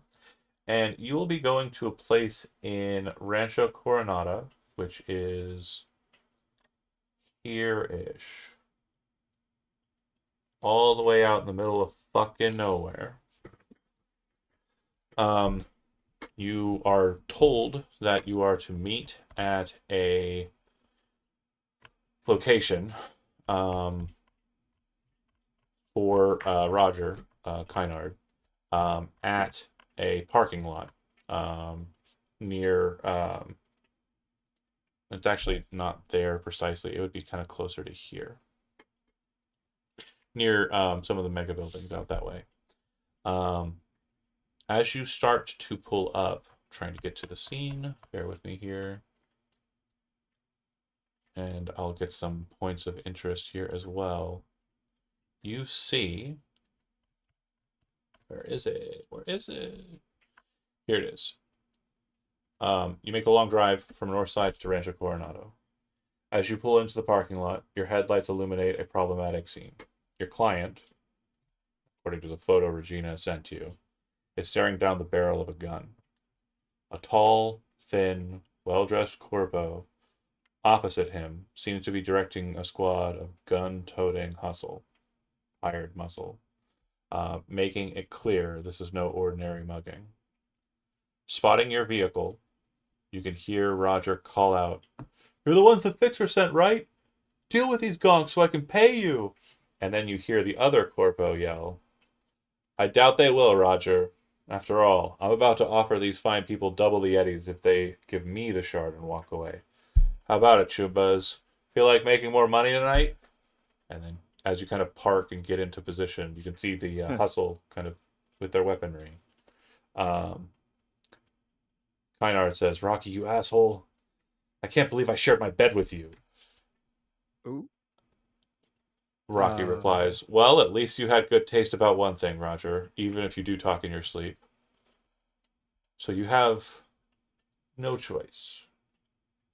You can either rescue Roger, complete the job, and receive the agreed upon 500 eddies each in compensation, some for more, or you can give the chip to Rocky, get 1,000 eddies each, and betray your fixer's trust."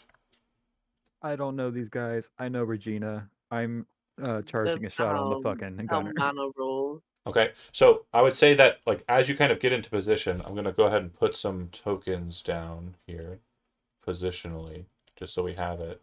The car would have been pulled up, like you would have pulled up to the situation, right, Alex? Is that fair to say? Yes? Oh, sorry, you might be muted. Okay, thumbs up will do it. Okay, then for the bike, I'm assuming you're kind of taking the place like right on the entry and just hanging there, right? Yeah, pretty much good distance that I can And then do how my about thing. you, Zip? Are you trying to hold back and kind of get a good defensive point behind like this little smart car or this van? Yeah, I wouldn't be charging in by any means. Okay, okay. So then let's go ahead and say Carl gets behind the city car. You would know city cars are pretty reliable little guys. They are built for safety, and that's it. So, despite being a small like thing that looks like it should be easily like run over, they're like little turtle shells. Morgan, you park your super bike kind of right about here. Pull out the sniper rifle and kind of lean out across the thing, kind of like perching over the hood of it with the Nekomata. And then the car, we'll just say that this is the car, just so it's easy. And then, as I said, Elmano would be behind the passenger side.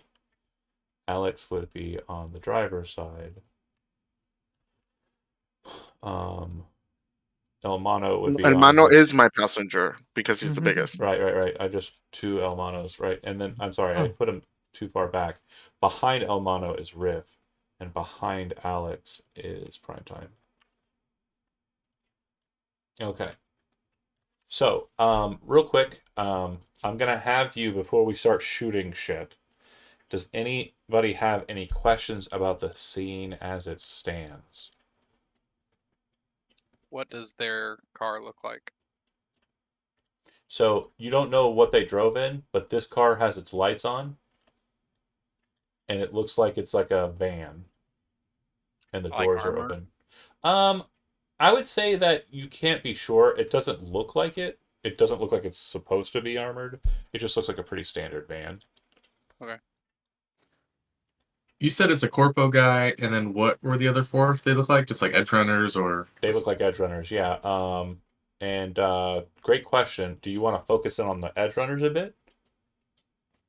yes, I do. Go ahead and give me a local expert, Night City. It's under education. And while you're doing that, I will give you. This is Roger Kynard. This is the man you have a photo of that you are coming to give the chip to. Okay.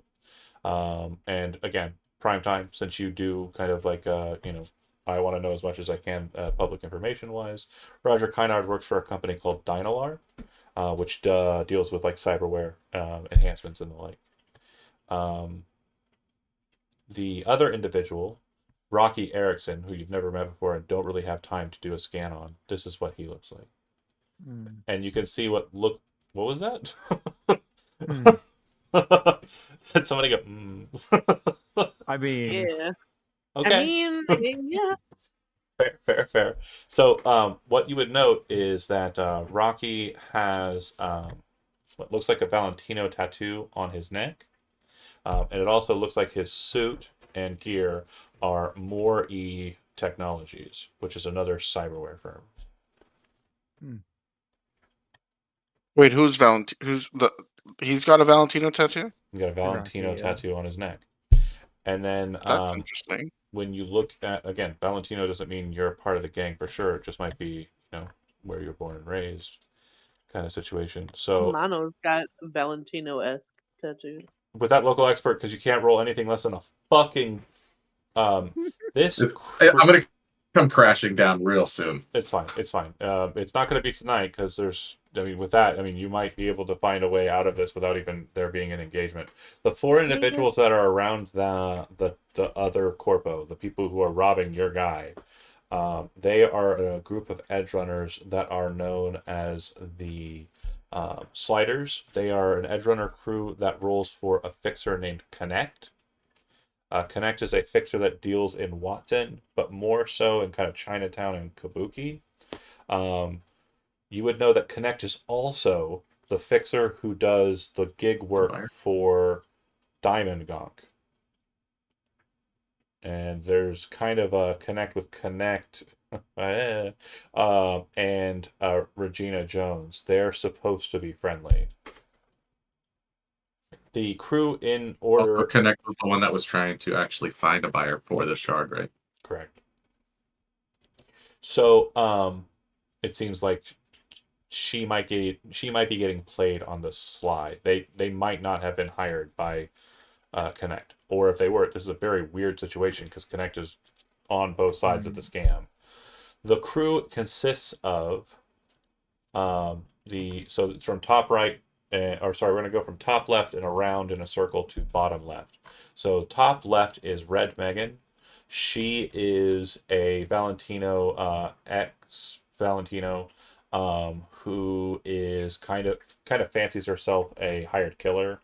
Her name is stylized after a very prominent Megan, and she is known for her pistol work.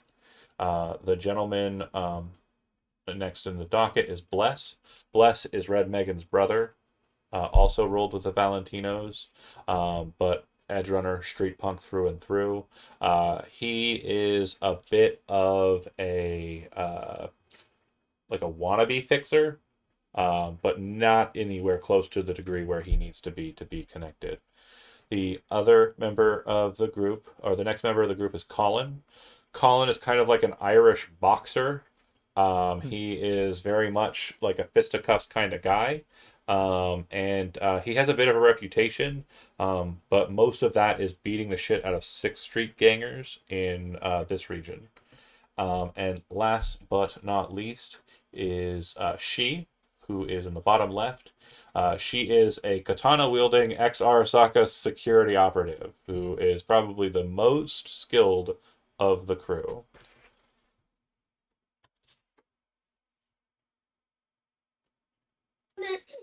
I'll relay that information to everyone as quickly as possible. Okay, text. Okay, and then people start coming out of the vehicle? Yeah. Okay, so you would see that it's Bless that has the pistol trained on Roger. Basically, point blank. If it gets to a scuffle, the situation could go south pretty quick without him being kind of disarmed or deactivated in some way.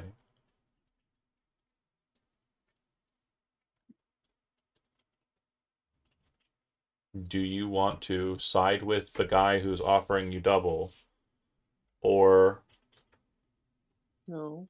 do you wish My to? thought- Alex would, kind of authoritatively in the car say, "We're not betraying Regina." No. No.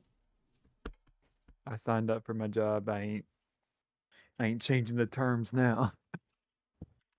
So, of the people in the car, is there anybody who would be advocating for betrayal?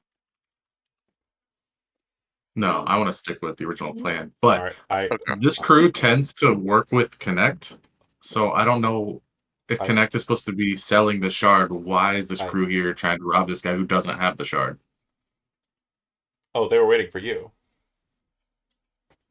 Put the gun on him? Yeah. You can't sell to the buyer, or you can't give to the buyer if he dies. But I have to fangirl here for a second. There That's was a pretty post. presumptuous of them to assume we got the shard. There was a post in our chat from Solution who makes these maps. These maps. These like maps that I've Oh been my posting about gosh. for like the last few pickup games. Yeah, the animated maps are absolutely stupendous. I love every single one of them. Great. The maps that were for the module that I'm running effectively right now, nowhere near as good. Oh, okay, sorry. I'm focusing up. Uh, thank you so much. Yeah, I'm gonna stay locked in on that patron for quite a while. I might go to.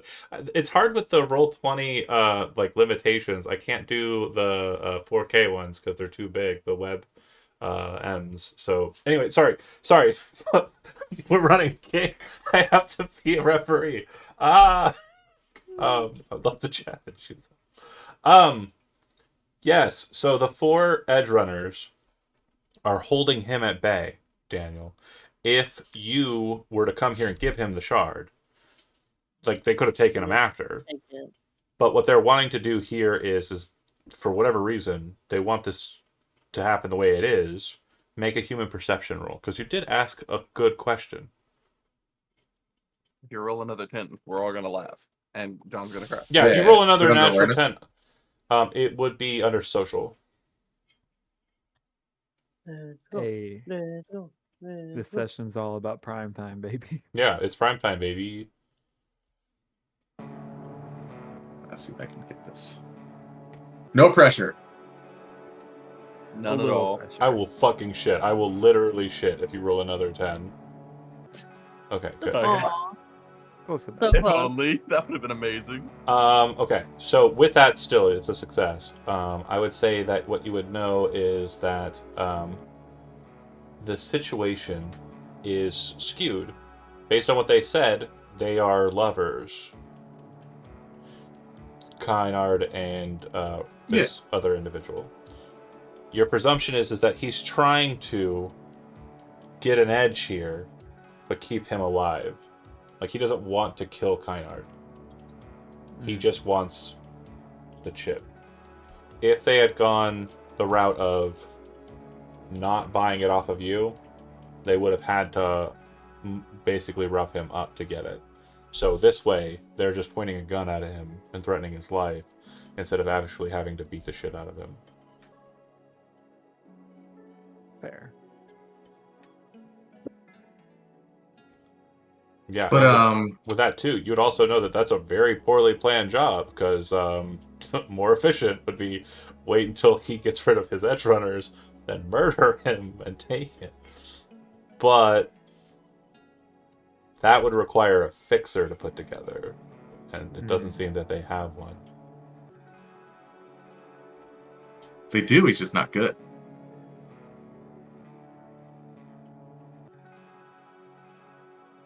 You said Bless was like the wannabe fixer. Yeah, and he's the one with the gun trained on Kynard right now. Ah, I'm going to give you some time to think about what you want to do next, but I definitely want to make sure that the gravity isn't lost in the sauce with like temporal like delays. So I'm going to give you about 8 minutes. So at 8:55 Eastern Standard Time in real life, I'm going to demand action. I have my rifle trained on, I guess, Bless. Okay. If And charge we as a move need- action. yeah, it's Okay. It's ready to go if we need to. I can't talk my way out of this, so Elmano, you get out of the box and Yeah. again, with the freedom of the email removed, you are fists and ready to go. That's true. Yeah. He'll just kind of look at the others and be like, okay. Could you maybe let him go? Maybe. Les kind of looks at you. The fuck? Colin kind of looks over at you and goes, oh shit. And you can see his lips kind of mouth oh shit but not say it out loud. And then his eyes kind of flicker as if he's sending calls or texts. You don't know what that's about, but again, you understand that they're edge runners, so they probably operate similarly to you. He's probably letting them know what he knows about Almano. Yeah. Please, I mean, can you just let him go? Les kind of lowers his head, kind of shaking it, but keeping the gun trained on Roger. And then you would see that the other corpo says, I gave you 1,000 eddies. Do the job. If you have to, take the shard off their dead bodies. And you see Bless kind of look up at him like...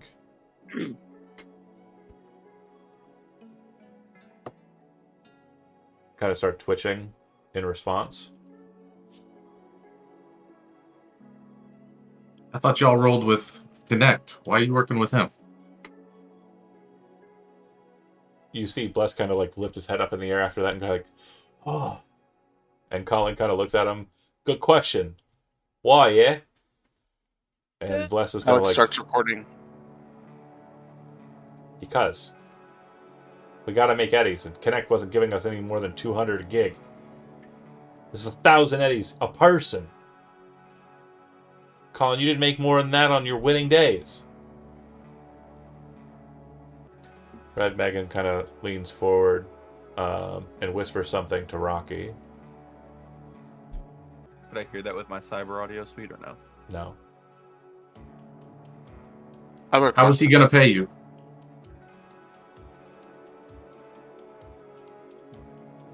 Colin says, yeah.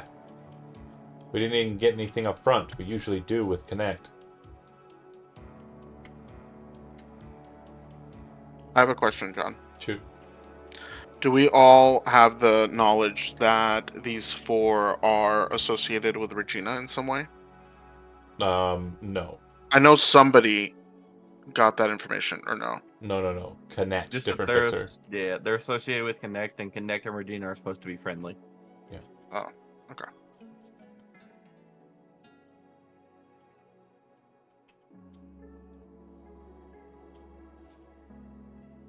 Okay, so it's just about money. I mean, it's not that complicated.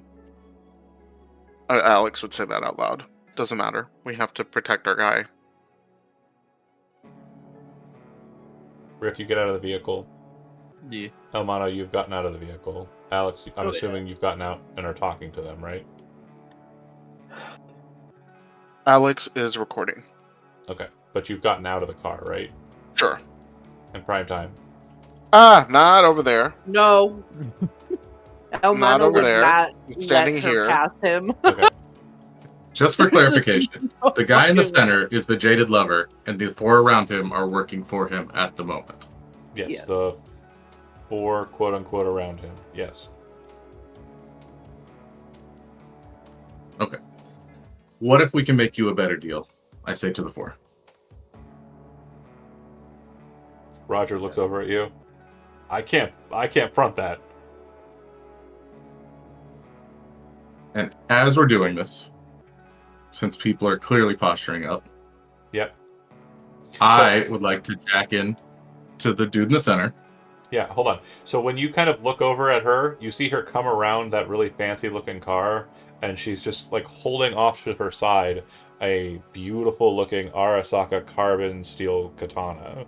And she's just like looking at the car, looking at Alex, and looking at Elmano with this kind of like absolutely insane looking face. Like everyone else is still deciding like whether they're committing to a fight between Edgerunner crews. She's locked in. She's If I see her doing that, Zip would grab the car, pick it up, and turn it sideways, and then pull out the big gun and like slam it down on the hood like he's getting ready to line up. So it's a little heavier than that, but yeah, you can very quickly like push it and then get it into position for you to kind Yeah, of lock just in. showing that he has strength, and also I'm getting ready too. Yeah, that happens, but she doesn't seem to back down from that. She definitely seems like she's ready to scrap.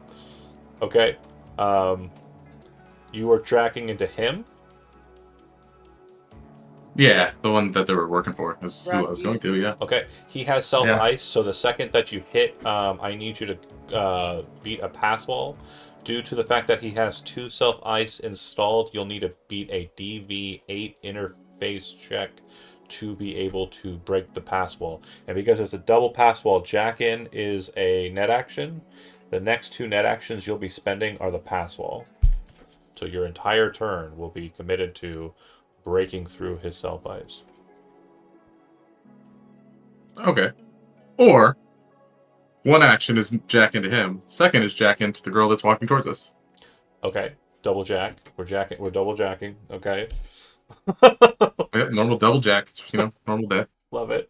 Okay, No, so that's she has no. There's nothing special about her in her neuroport.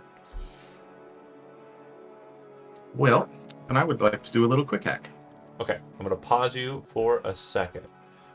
Give me the quick hack, but I would like for everybody to go ahead and, because this is going south, Um, go ahead Or and roll north. initiative. Jesus Christ with the fucking. Wait, what? Yeah. Can we It's stop okay, you rolling? can count on me to roll like shit. So Can we stop rolling natural tens? No. I just Oh, need to stop I forgot to select my seeing. token. Hold on. Okay, that wasn't too bad. There we go. Carl. Sorry, I had to. Can Okay. I take my original roll? What was it? Bim! It Yeah. was correct. So you select your token in the initiative counter, and then click the number. You should be able to modify the number in the initiative tracker. Come here, baby. Right here. Oh, Oh, sorry. The baby. there it is. I want to go in front of the camera to block it Little piggy while you're baby. in the middle of the fight. No! Yeah. It's fight time. No baby cats. Okay, so The boy. He appears on the horizon. Fucking kaiju. Everyone's jacking and Alex is filming.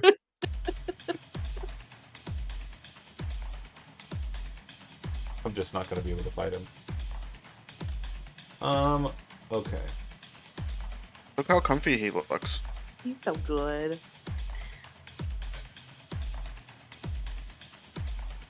Oh no.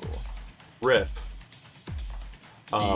You would technically be first on the initiative, but the problem is that the reaction response here is keying off of prime time. So for this fight, I'm going to start on prime time's initiative, which is 11, the very bottom. So you're next. Prime time, you're finishing your turn. You have jacked into 2 individuals. What's your last net action? System reset. On the go. DB12, I Go, believe? go big. It is DB12, yeah. So Okay. we'll see.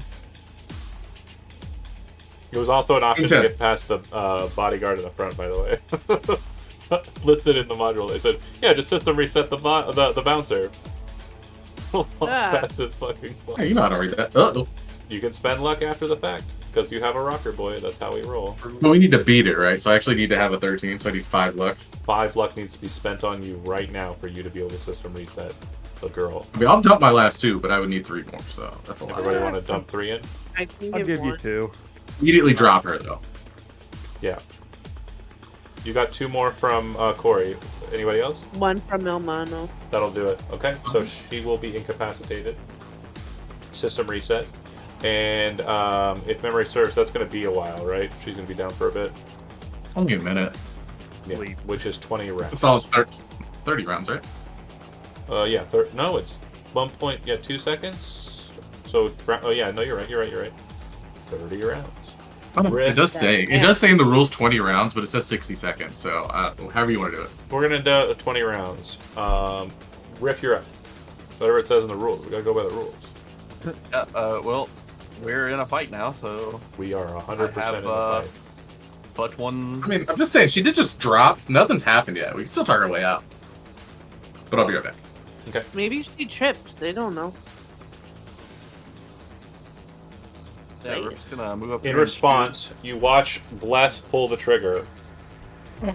Oh wow, Ugh. guys, I failed this. I'm sorry. God damn it, Riff! He falls to the ground. Alright, I can dodge a bullet. I mean, most of us can. this guy can't dodge a ball. He He's the can't dodge a Carpo. bullet. I was charged and ready.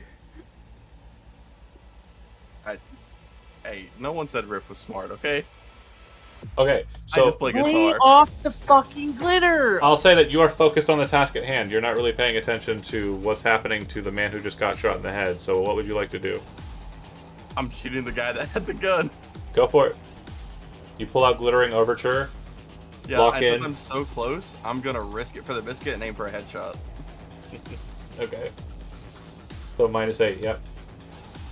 I think that'll work. Yeah, that'll work. Okay, and the Overture will do... See stars, but And I'm gonna Roll a d6. You do an additional d6 damage with a pistol on headshot. Oh, Not a double 6 though. But 20 doubled 40. Okay, so you see him pull the trigger and shoot. Zip, from your position, you watch as Kynard hits the ground. You're looking at him for a second, like threat assessing. You can see that Kynard got hit in the brow, and it was a deep shot, but it doesn't look like it penetrated the skull. It looks like it hit and then bounced off of the skull and then locked him down to the ground. So he is like not alive, but he's not dead, I guess is the best way to say it. We can Like, fix it. he needs help right now or he will die, but he is definitely in the state of he is making death saves. Riff, on the other hand, the guy that you just pulled the trigger on, his head evaporates. Like, if you've ever played the video game and headshotted somebody, like, really satisfyingly, it's just like there's a stump of blood and neck, and then everywhere there are bits of his head. Bless is dead. Bless is gone forever. Okay, Zip, you are up next. You said you were catching a bead on that guy. He's gone, though. There is no head for you to lock onto anymore. Where would you I like was to... actually going after the girl because she was threatening the group. So that's Oh, what it yeah, was. she's But in cover, since she's but out, she's also system resetted, so yeah. right. So I will go with the only one I can see. I'll zoom out a bit. So And Zip auto is in fire position behind the smart car. because he's still hurt from his Shooting. mental stuff. Yeah. Who are you firing here? Yeah. The, Okay. 18 is going to... Do we have a range count? I don't know. How do 30. You're not firing at the corpo, you're firing at the girl, you said, right? Yes. Okay. I'm gonna say it's a miss, but what I'll give you is the car in between you and her, you tear out the windows with the machine gun, or with the auto fire, and like you can see that like Riff kind of in between kind of like ducks down to the side. You weren't gonna hit him, but you know, he doesn't know that. When you auto fire, is it the full clip and then I have to reload next Nope, round? Or 10 rounds will be utilized out of the ammunition. I believe the Militech Ronin 25. has 25. Yep. It'll go to the gonks. You see this guy kind of seeing the situation. He is going to... Bear with me here. Quick hack.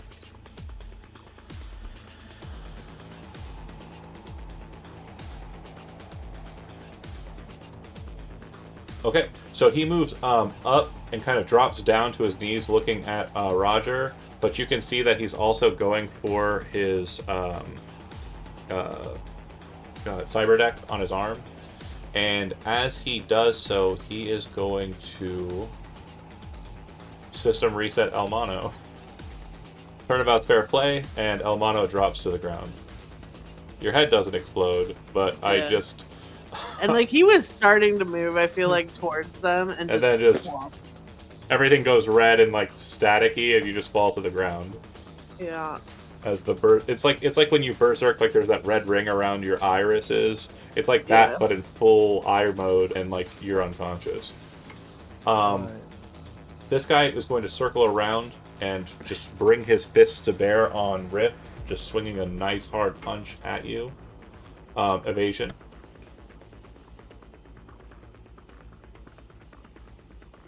How many? One or two? It's gonna be 2. Okay. I critically failed the first one. Yeah, I'm gonna get a was, bit of a hit there. It's gonna be tasty.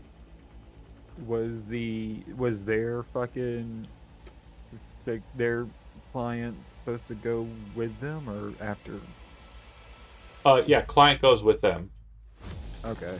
Yeah, they're functioning as a team. When it comes to my side of the world, it's all just on one initiative. Oh, wait, is he on a separate initiative? He is on a separate He is initiative. on a separate.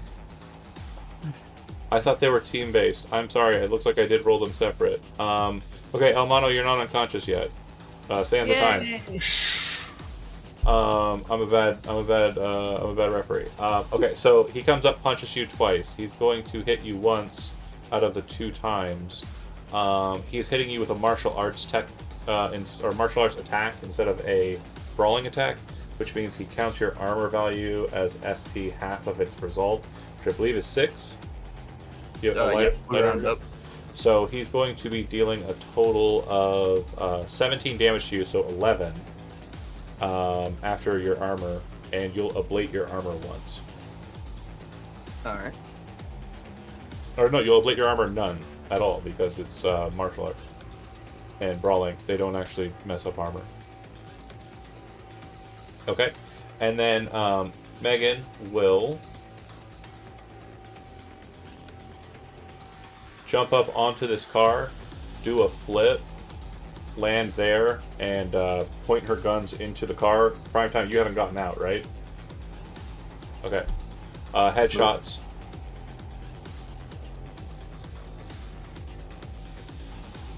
She's wielding 2 Militech Omahas. And...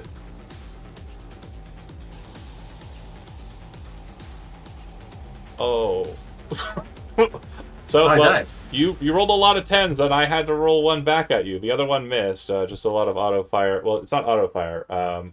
The weapons are charged. They have a rate of fire 2. They expel 3 rounds when they fire. Pap, pap, pap. And they treat thin cover with the glass of your window. They ignore it. And they'll also ignore 1/2 of your helmet's SP.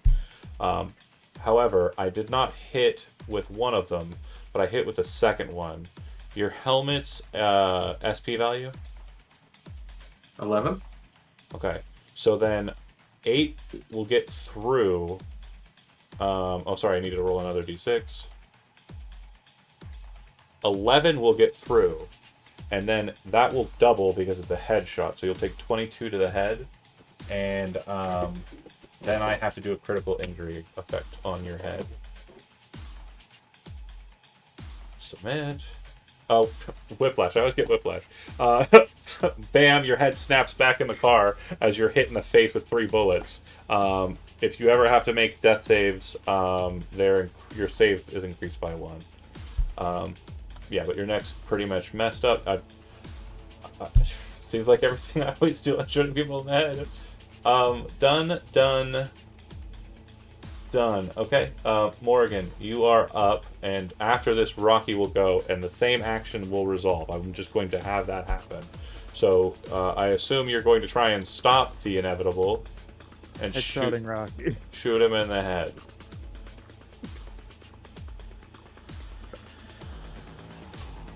Jesus. Yes. So, 26 will hit, I believe. So 26 meters, so it's a -5 DV plus 3 to thing. Yeah. Yeah, 20 to the head, doubled is 40. His head is gone. His head is obliterated. So I will not. Yeah, what a shame. I will not be locking out El Mano. Rocky's dead. Alex, you're up. Baby cat, stop rolling over on the keyboard, dum dum. No. Alex will move here So lethal. and tell Elmano get this ginger away from our netrunner. And I'll give Elmano another action. When you say that, she's going to raise her guns up in the air. You're kind of looking at the situation and say, "We're done if you want to end it." No. No. Lady Okay. says no. That's my turn. No. You can't use your cat to click on. I can't hardly click because there's a cat in the way. Alright.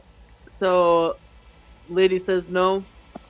Smashes his berserk button. Yep. And you said I get an extra action? Mm-hmm. So that's my extra action, which means I can move up. And I can hit her. Yeah. Alright. Go ahead and make your attacks. I'll make my evasion rolls. Alright. How many? Um, 3? 2, 3, you're on berserk.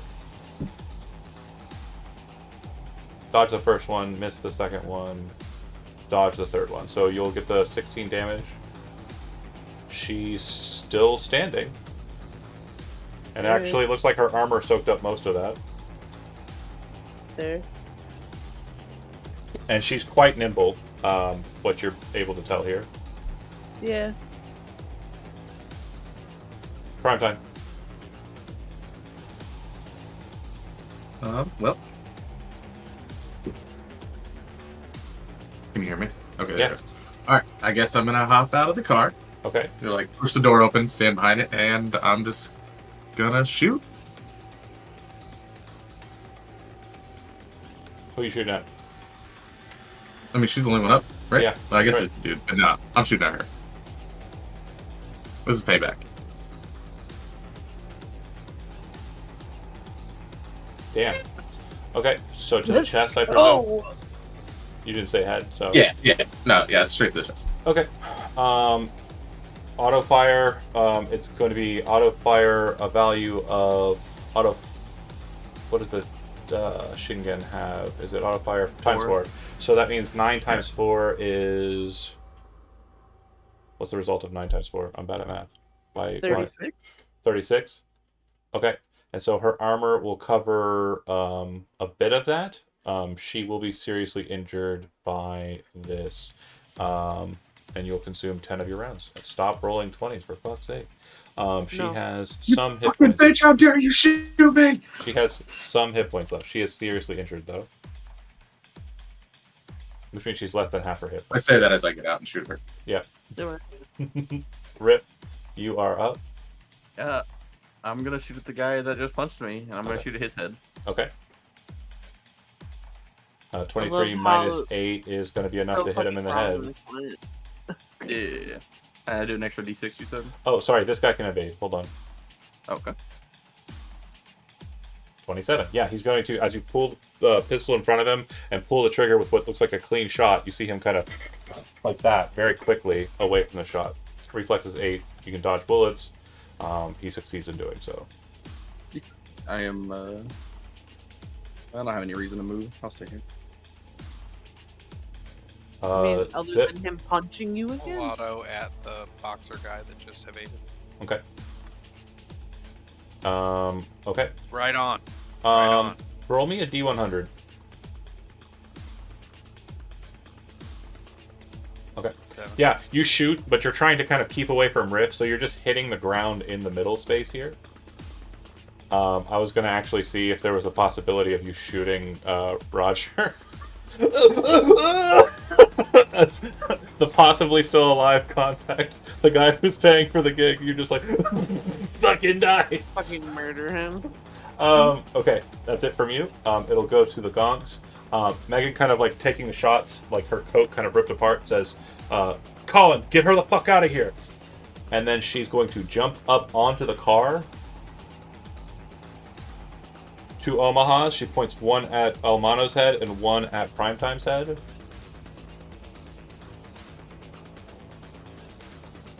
Hell yeah. Hell yeah.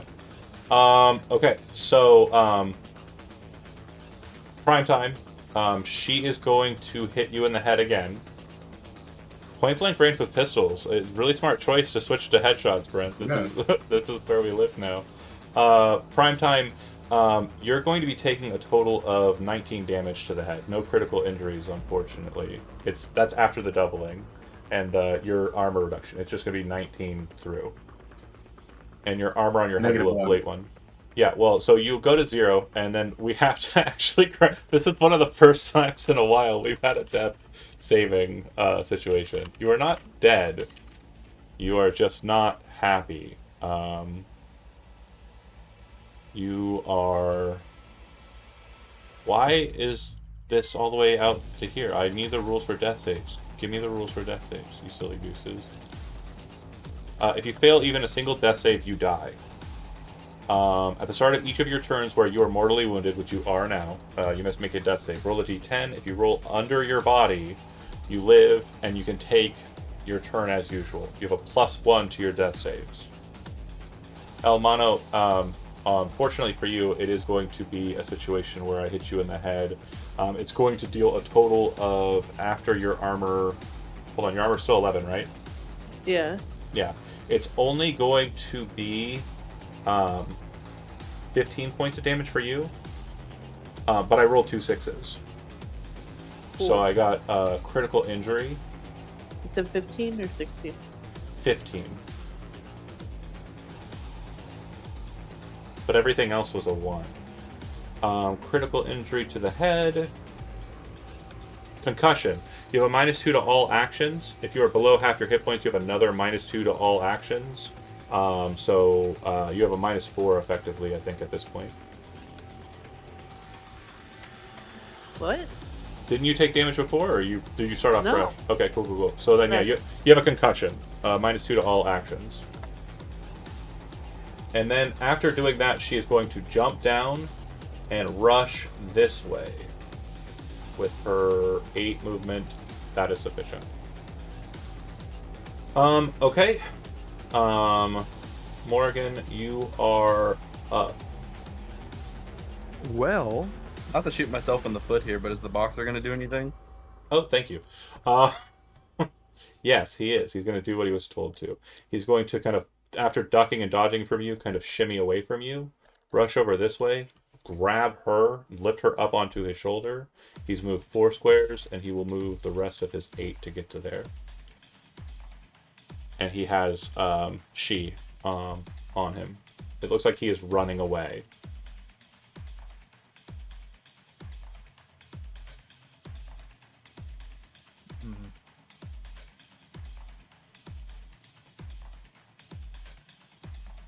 well, they seem preoccupied with getting her out of there. Yeah, it doesn't look like Megan's running to Riff to fight him. It looks like she's running past Riff and trying to use him as cover. It doesn't look like she's in like hostilities anymore. She was trying to surrender before the fight started. It very much looks like she was trying to kill as many people as she could and then run away, since you decided to say you die now. And Primetime might die because of that choice. Yeah. I mean, I guess I'll shoot the Irishman. Okay. Headshots only. Okay. So because he has the body on his shoulder, like over his back, fireman's carry style, I'm going to say that he has cover to his head. Okay. So you can shoot through the cover. It's just you're shooting through a person who's currently unconscious. With a tech weapon, you can shoot through cover and ignore it, but it will damage. I mean, she seemed fucking crazy anyway, so All right. I'm fine with that. Take the shot. Where'd my shot go? There it is. 16 will, I think, hit. Hold on. How far away was that? 38. So 20. And you have minus 3. No. Yep. It's gonna miss. So Okay. I need how much luck to hit that? Yeah. If you want to spend luck, you can. I think it's 2 left. I need 1. Yeah, I'll Luck? spend 1. Well, no. You need over 17. 17 is the DD. Oh, so 2. Whatever, that's fine. So you're spending 2 luck on it. Yeah. Okay. That'll hit him in the back. Doubles. That's the first time he's taken damage. The critical injury to the body will be... you blow his hand off.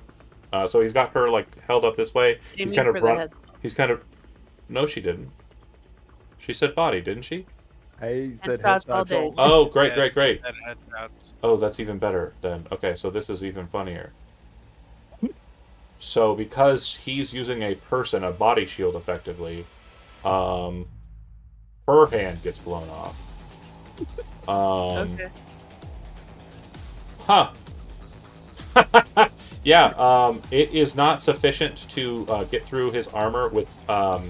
you're ignoring the cover of her, but she is not technically considered thin or thick cover. She's considered a body shield. And so what that means is that she takes the damage first in the chest area and the arm area, so the hand will get blown off. And then no damage will get through his helmet. So it will effectively treat as like her person as half for the shielding purposes. So she's not technically dead, she's just incapacitated. His head will not suffer any damage because it's just hitting the armor. Does that make sense? Okay. Yeah, normally... So full transparency, when she takes damage, she does wake up. Oh, okay. I hope She's probably gonna freak out freak that her out, hand's gone. please. There's probably a bit of screaming, sure. Yeah, and she can actually run on her own now. Maybe a little stabbing. Rocky's dead. Alex, you're up. Primetime is laying on the ground from a headshot wound, and looks like if he doesn't get assistance soon, he will die. To stabilize a dying character, it requires a mortally wounded roll, or first aid roll, or paramedic skill check of DV15. Okay. I can do first aid. Yeah, first aid would be your action, and you're going to need to roll, so 15, and we need 3 more points to get that 13. I'm out of luck. So who's got luck? I have. Hold on, I owe you. You saved my fucking life. How much more you need? I 3. need 3. You've got 3, my brother. Primetime is back to stable. Appreciate you, El Mono. It looks like the boxer is running away with the girl with no hand, and it looks like the girl who just shot you in Primetime in the head is trying to run to the north. Also, you would notice that the guy you're supposed to be here to protect is dying on the ground next to Riff. Lady! Oh, fuck! Alright, he'll go over and with his big old meaty hands, he'll try and do first aid. Okay. Go ahead and make a first aid roll. Yeah, hold on. Let me find this shit. He is mortally Understand wounded, me. so he's going to require a DV15. So Yeah! that will not Let's succeed. go! I do want to let you know that you are failing this by more than a bit, more than 5. So, does anybody want to spend any last dregs of luck to try and salvage this job from going I completely got south? 2. How much does she need to not horribly So fail? I would say that you should shoot for the stars on this one. I'm not going to explain things as to I how have bad it could one be. left. Okay, so I got DV15 2. is what we need. We're up to 8. We need 10 points of luck to drop into this. I got 6. 6. How much do you have, Morgan? 1. That's 8, 9. Oh, has it not been tracking it off of your token? It says you No, got 7 on your I- token. Oh, I didn't know how to. Oh, have you been spending it? Think keeping Okay. track of it, yeah. Yeah, you have 1. Okay. Yeah, you can subtract So it that's on your plus token. 9. So, Um, 9. We're at 15. We just need 1 more point, and we got I this. got one more. Okay.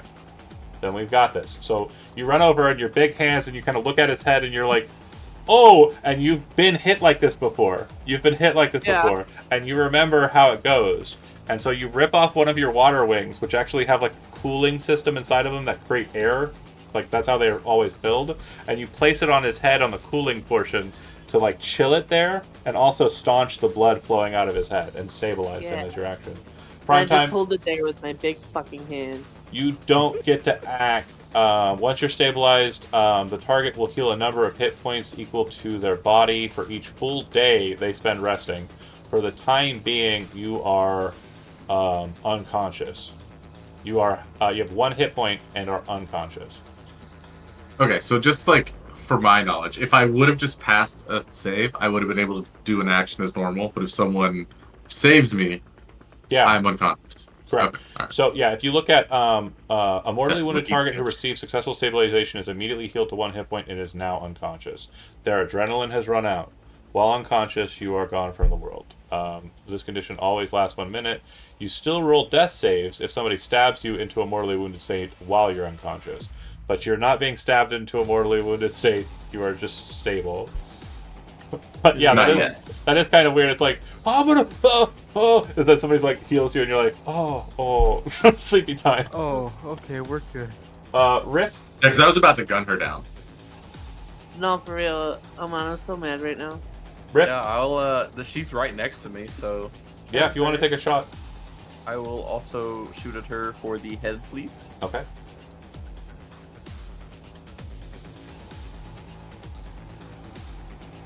What'd you get? 23. My minus 27 8. evasion will dodge it, Damn. Oh. and in response. That's right. I said in response. Evasion. Fucking rip her leg off. You can't do that. That's not allowed. Oh, it's not a melee combat. Never mind. When? Never mind. Which one am I not allowed to rip legs off? He's gonna move over. Yeah, 5 rounds left, so no auto fire. I can't use them. What do I have to do to reload? Reload, it's an action. You just So hold I your would- position, drop the clip, and reload.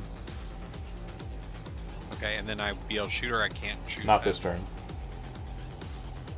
So, or I could move and single fire You shot. can single fire shot at her, yeah. I want to move over to single fire. Okay. I'll make an evasion roll. 23. She'll dodge the shot. Very lucky on these evasion rolls. Doing pretty good. Okay, so it'll go to them. She's going to run, which means she's going to move 4 times her speed because she's running in a straight line. She's going straight out of the parking lot onto the highway, like to the north, and just booking it. She gets underneath, not onto the highway, under the highway, sorry, because where we're located. And then Colin, unfortunately, doesn't have the same luxury. However, the direction that he's running is fortuitous for him, because even with his double move, he and his ally are going to be able to make it into a more populated area, kind of to that direction, which is in 6th Street territory. So you can follow and continue shooting if you'd like. Absolutely an option. I will say for Megan, it will require a perception check to see if you can find her. And then for Colin, you're effectively starting scuffle on gang territory. So your choice if you want to do that. All right. How far away is Megan? Or do I need to make the perception check? Perception figure roll that to see out? if you can see her, yeah.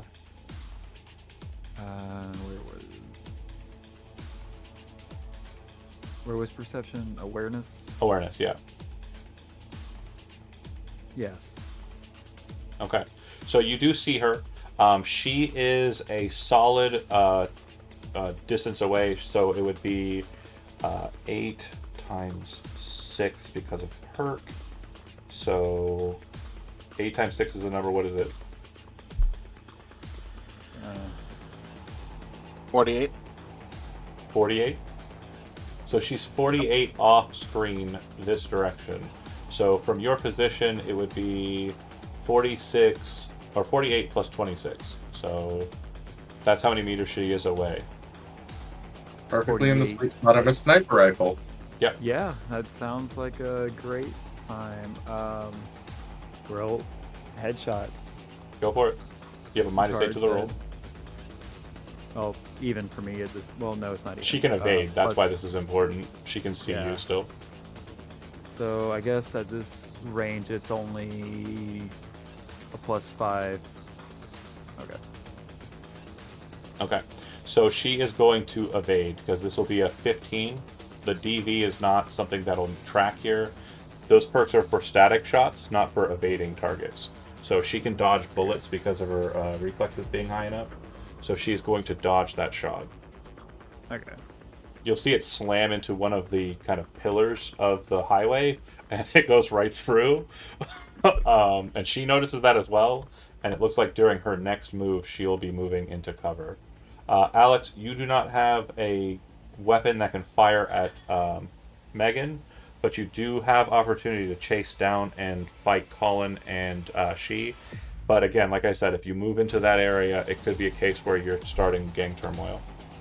Oh yeah, I'm definitely going to move You look like into you look like the the shit gang starter. area. Yeah. So, I don't think I can make it to him to offer any medical assistance. It looks like so- El Mano is surprisingly doing exceptionally well. okay. It is not a conventional method, but it is working. El Mano? Then- Oh, go ahead. Oh, hold on. Well, I didn't use my action. Go ahead. My action, I will use it to give Almano another action. Okay. Romano had a cold And- bacon. I don't know if I mentioned this to you yet, but I will be discussing with you politician and limitations regarding that. We have definitely seen that there's a potential for exploitation, which we'll discuss off screen. But that's fine. El Mano, you have an additional action. There's, unless you have a move of 8 or better, which I don't think is true. What's your move? Oh, your move is 8. My move is it. So you could chase her, but you're never going to catch her. Okay. Like you could definitely keep up with her, but you're never gonna catch her. She's always going to be ahead of you. All right. Then he just looked at Alex and be like, "What do we do, lady?" Looking down at Kynard, Rug. this is the job. I think we're good now. Can we still sell it? To, is he alive? I don't know. I got shot in the face once, and I don't. Okay, Are we done? Primetime's unconscious. Riff, the initiative round is going to cycle. I am going to say that there's really nothing you can do to catch her. And you were the last person who really had. Well, no, Zip has an opportunity as well. Do you wish to try and chase Megan? You will not be able to do anything besides keep up with her. You will never gain on her because you have a move of 8. No, I just want to see if these two have any eddies on them. Okay, we'll deal with that in a minute. Zip, you can either try and tail Megan. I'm just reloading. yeah, I'm okay. staying with the group. It's They definitely the better part of Allard. So if you kind of check the pockets of the dead guy, Bless had 1,000 eddies in his pocket in cash. Hell yeah. Hey. I'm taking those. And the other guy, the net runner, he had a very excellent like cyber deck on his arm, and a very well made up armored bodyweight suit on his body. The one on his head is obliterated. I'm taking that and giving it to prime time. Yeah, sure. Stripping Yeah, him sure. completely naked, tossing his meat over to the side, and Yep. perfect. Kynard will eventually wake up, but before Kynard and Primetime wake up, does anybody want to apply speed heals to them? If you have them. I just request that Kynard wakes up being carried like baby by Omano. Okay. Protect the boy. Protect. Yes. You're the brains, I'm the brawn. We are best friends now. We have bonded in battle. We have bonded in bars. We are now brothers. I've seen you pee. um Oh my god. when eventually everyone else wakes up and everybody's back to consciousness, what you'll note is that Kynard would say, oh shit, I thought I was dead. Oh, I thought you were too. Holy fuck. He goes, I'm gonna increase your pay. I really appreciate you. Can you get me to a Ripper? Yeah. Who do you Sure. take him to? Red Tail, Buzzard. Buzzard would be the closest. Or Buzzard. Bunny Doll. Okay, great. And then There's pierogies next door. right. Yeah. When you do so, Primetime, do you hand him over the original chip? Yes, I do. Okay. Yeah. And then everyone kind of gets into their respective vehicles, and you follow the vehicle to Buzzard's shop.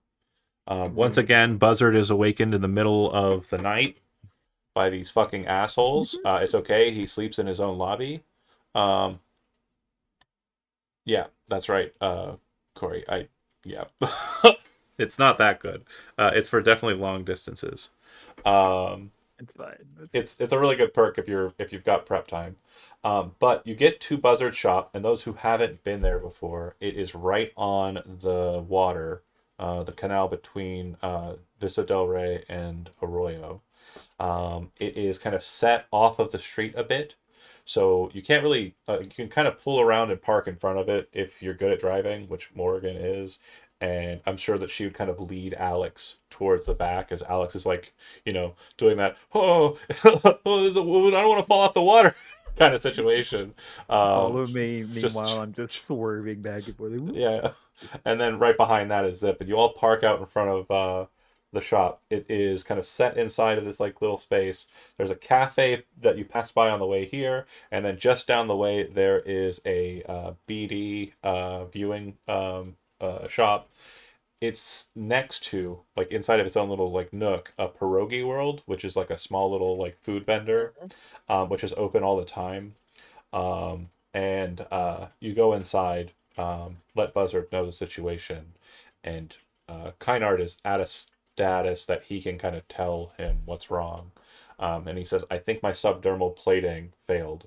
I have a really bad headache. I think it might be a concussion. And him and Buzzard kind of work through the particulars. Oh But yeah, me too. I kinda. you would then get a message like in that time, like while you were driving, you think Kynard sent a text, and you get a text from Regina Jones. Says, I'm going to call everybody be on hollow. Okay. Says, just got word from the client. He says you went above and beyond, even turned down a big chance to screw him over in exchange for a bigger payout. I really appreciate the reliability from people I work with. There'll be more jobs in the future. I just wanted to let you know personally. Good work. And he threw in a little extra, so I'm going to spread it around for you folks. 750 eddies should be in your bank account. Thanks for your work tonight. Really appreciate it. As that conversation is being had, prime time, you get a text. Did you get it? From Regina. Yeah, I got it. All right. She says, meet me at Yaiba Tower when you get a chance to break free from everyone. As that conversation's going on, Riff would have went next door to Pierogi World Yeah, and yeah. got him a couple and Elmano a couple pierogies. All right. Yeah. You come back with like, Ed a went. bunch of pierogies. Yeah. Um, I just He's like sitting on the surgery table, just kicking his feet, eating pierogies yeah, I like a don't little think kid. you don't eat pierogies in like a one or two. It's kind of like No, it's like a you got to bucket. get like Okay, I gotcha. a Okay, it's that's fair. they're dumplings. They're delicious Polish dumplings. I need a Um, good like 50. yeah, you get like a box or two of dumplings. They're not expensive, Riff, Yeah. especially with your rocker boy money. And you just come back in there, living large and like got pierogies, and everyone's Yeah. like some people are like, oh, I just had Hey. PTSD. Oh, this is the first gunfight I've ever really been in. That's like that's pretty crazy. Morgan's like, I didn't kill someone and they got away. Everyone's prime time's like, my head. Does someone have ibuprofen? I got a headache. Right. I got pierogi. That And then bitch Rip got just comes in. He's away. like, I got pierogies. Yes.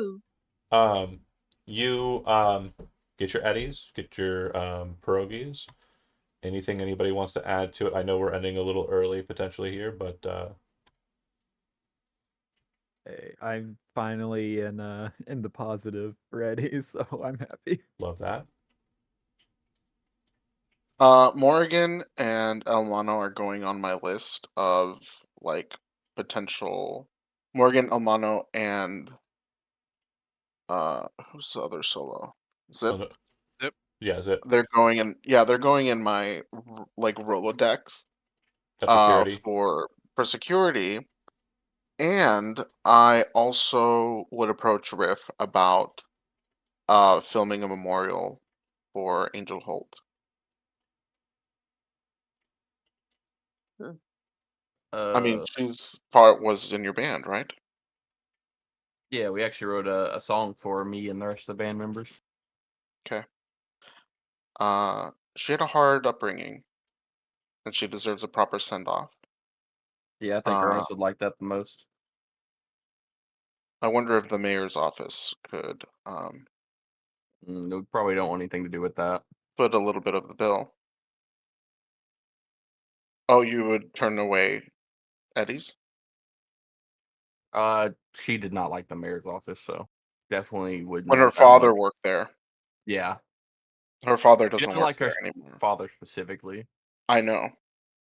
I would have to run So, it by Ernest. He was Riff, closer to her than I me. know Riff, Ernest led me to where she died. I was one of the people that found her. I know her story pretty well. And I would never want her story to be used to help her father, who she hated. Um, our office is no friend to him. Well, if that's the So case, then you're a I'll friend of think mine. about it. All right. Sounds good.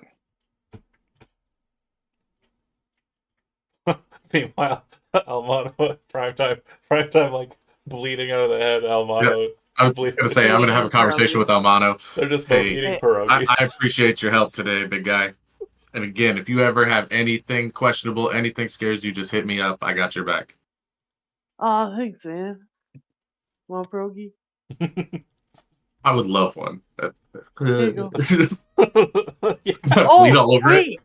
Hey, I pulled this off that dead guy for you. And he just like hands over like the deck and like the like I don't know if you can use it. So it is a Use body it a weight little- suit. It's a Dynalar body weight suit. It's called a self-cooling body weight suit. So it offers the same benefits as a body weight suit, except +1 to its SP value. In addition to that, the overheat quick hack does nothing to you. You cannot be Okay. affected by the overheat quick hack. That's actually pretty Oh solid. wow. This thing is preem. Thank you so much. Sure. Gets out of his mess.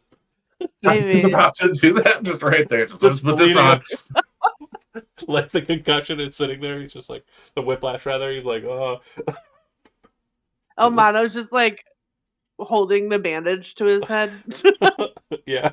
eating a pierogi with the other hand. Oh my god. Um,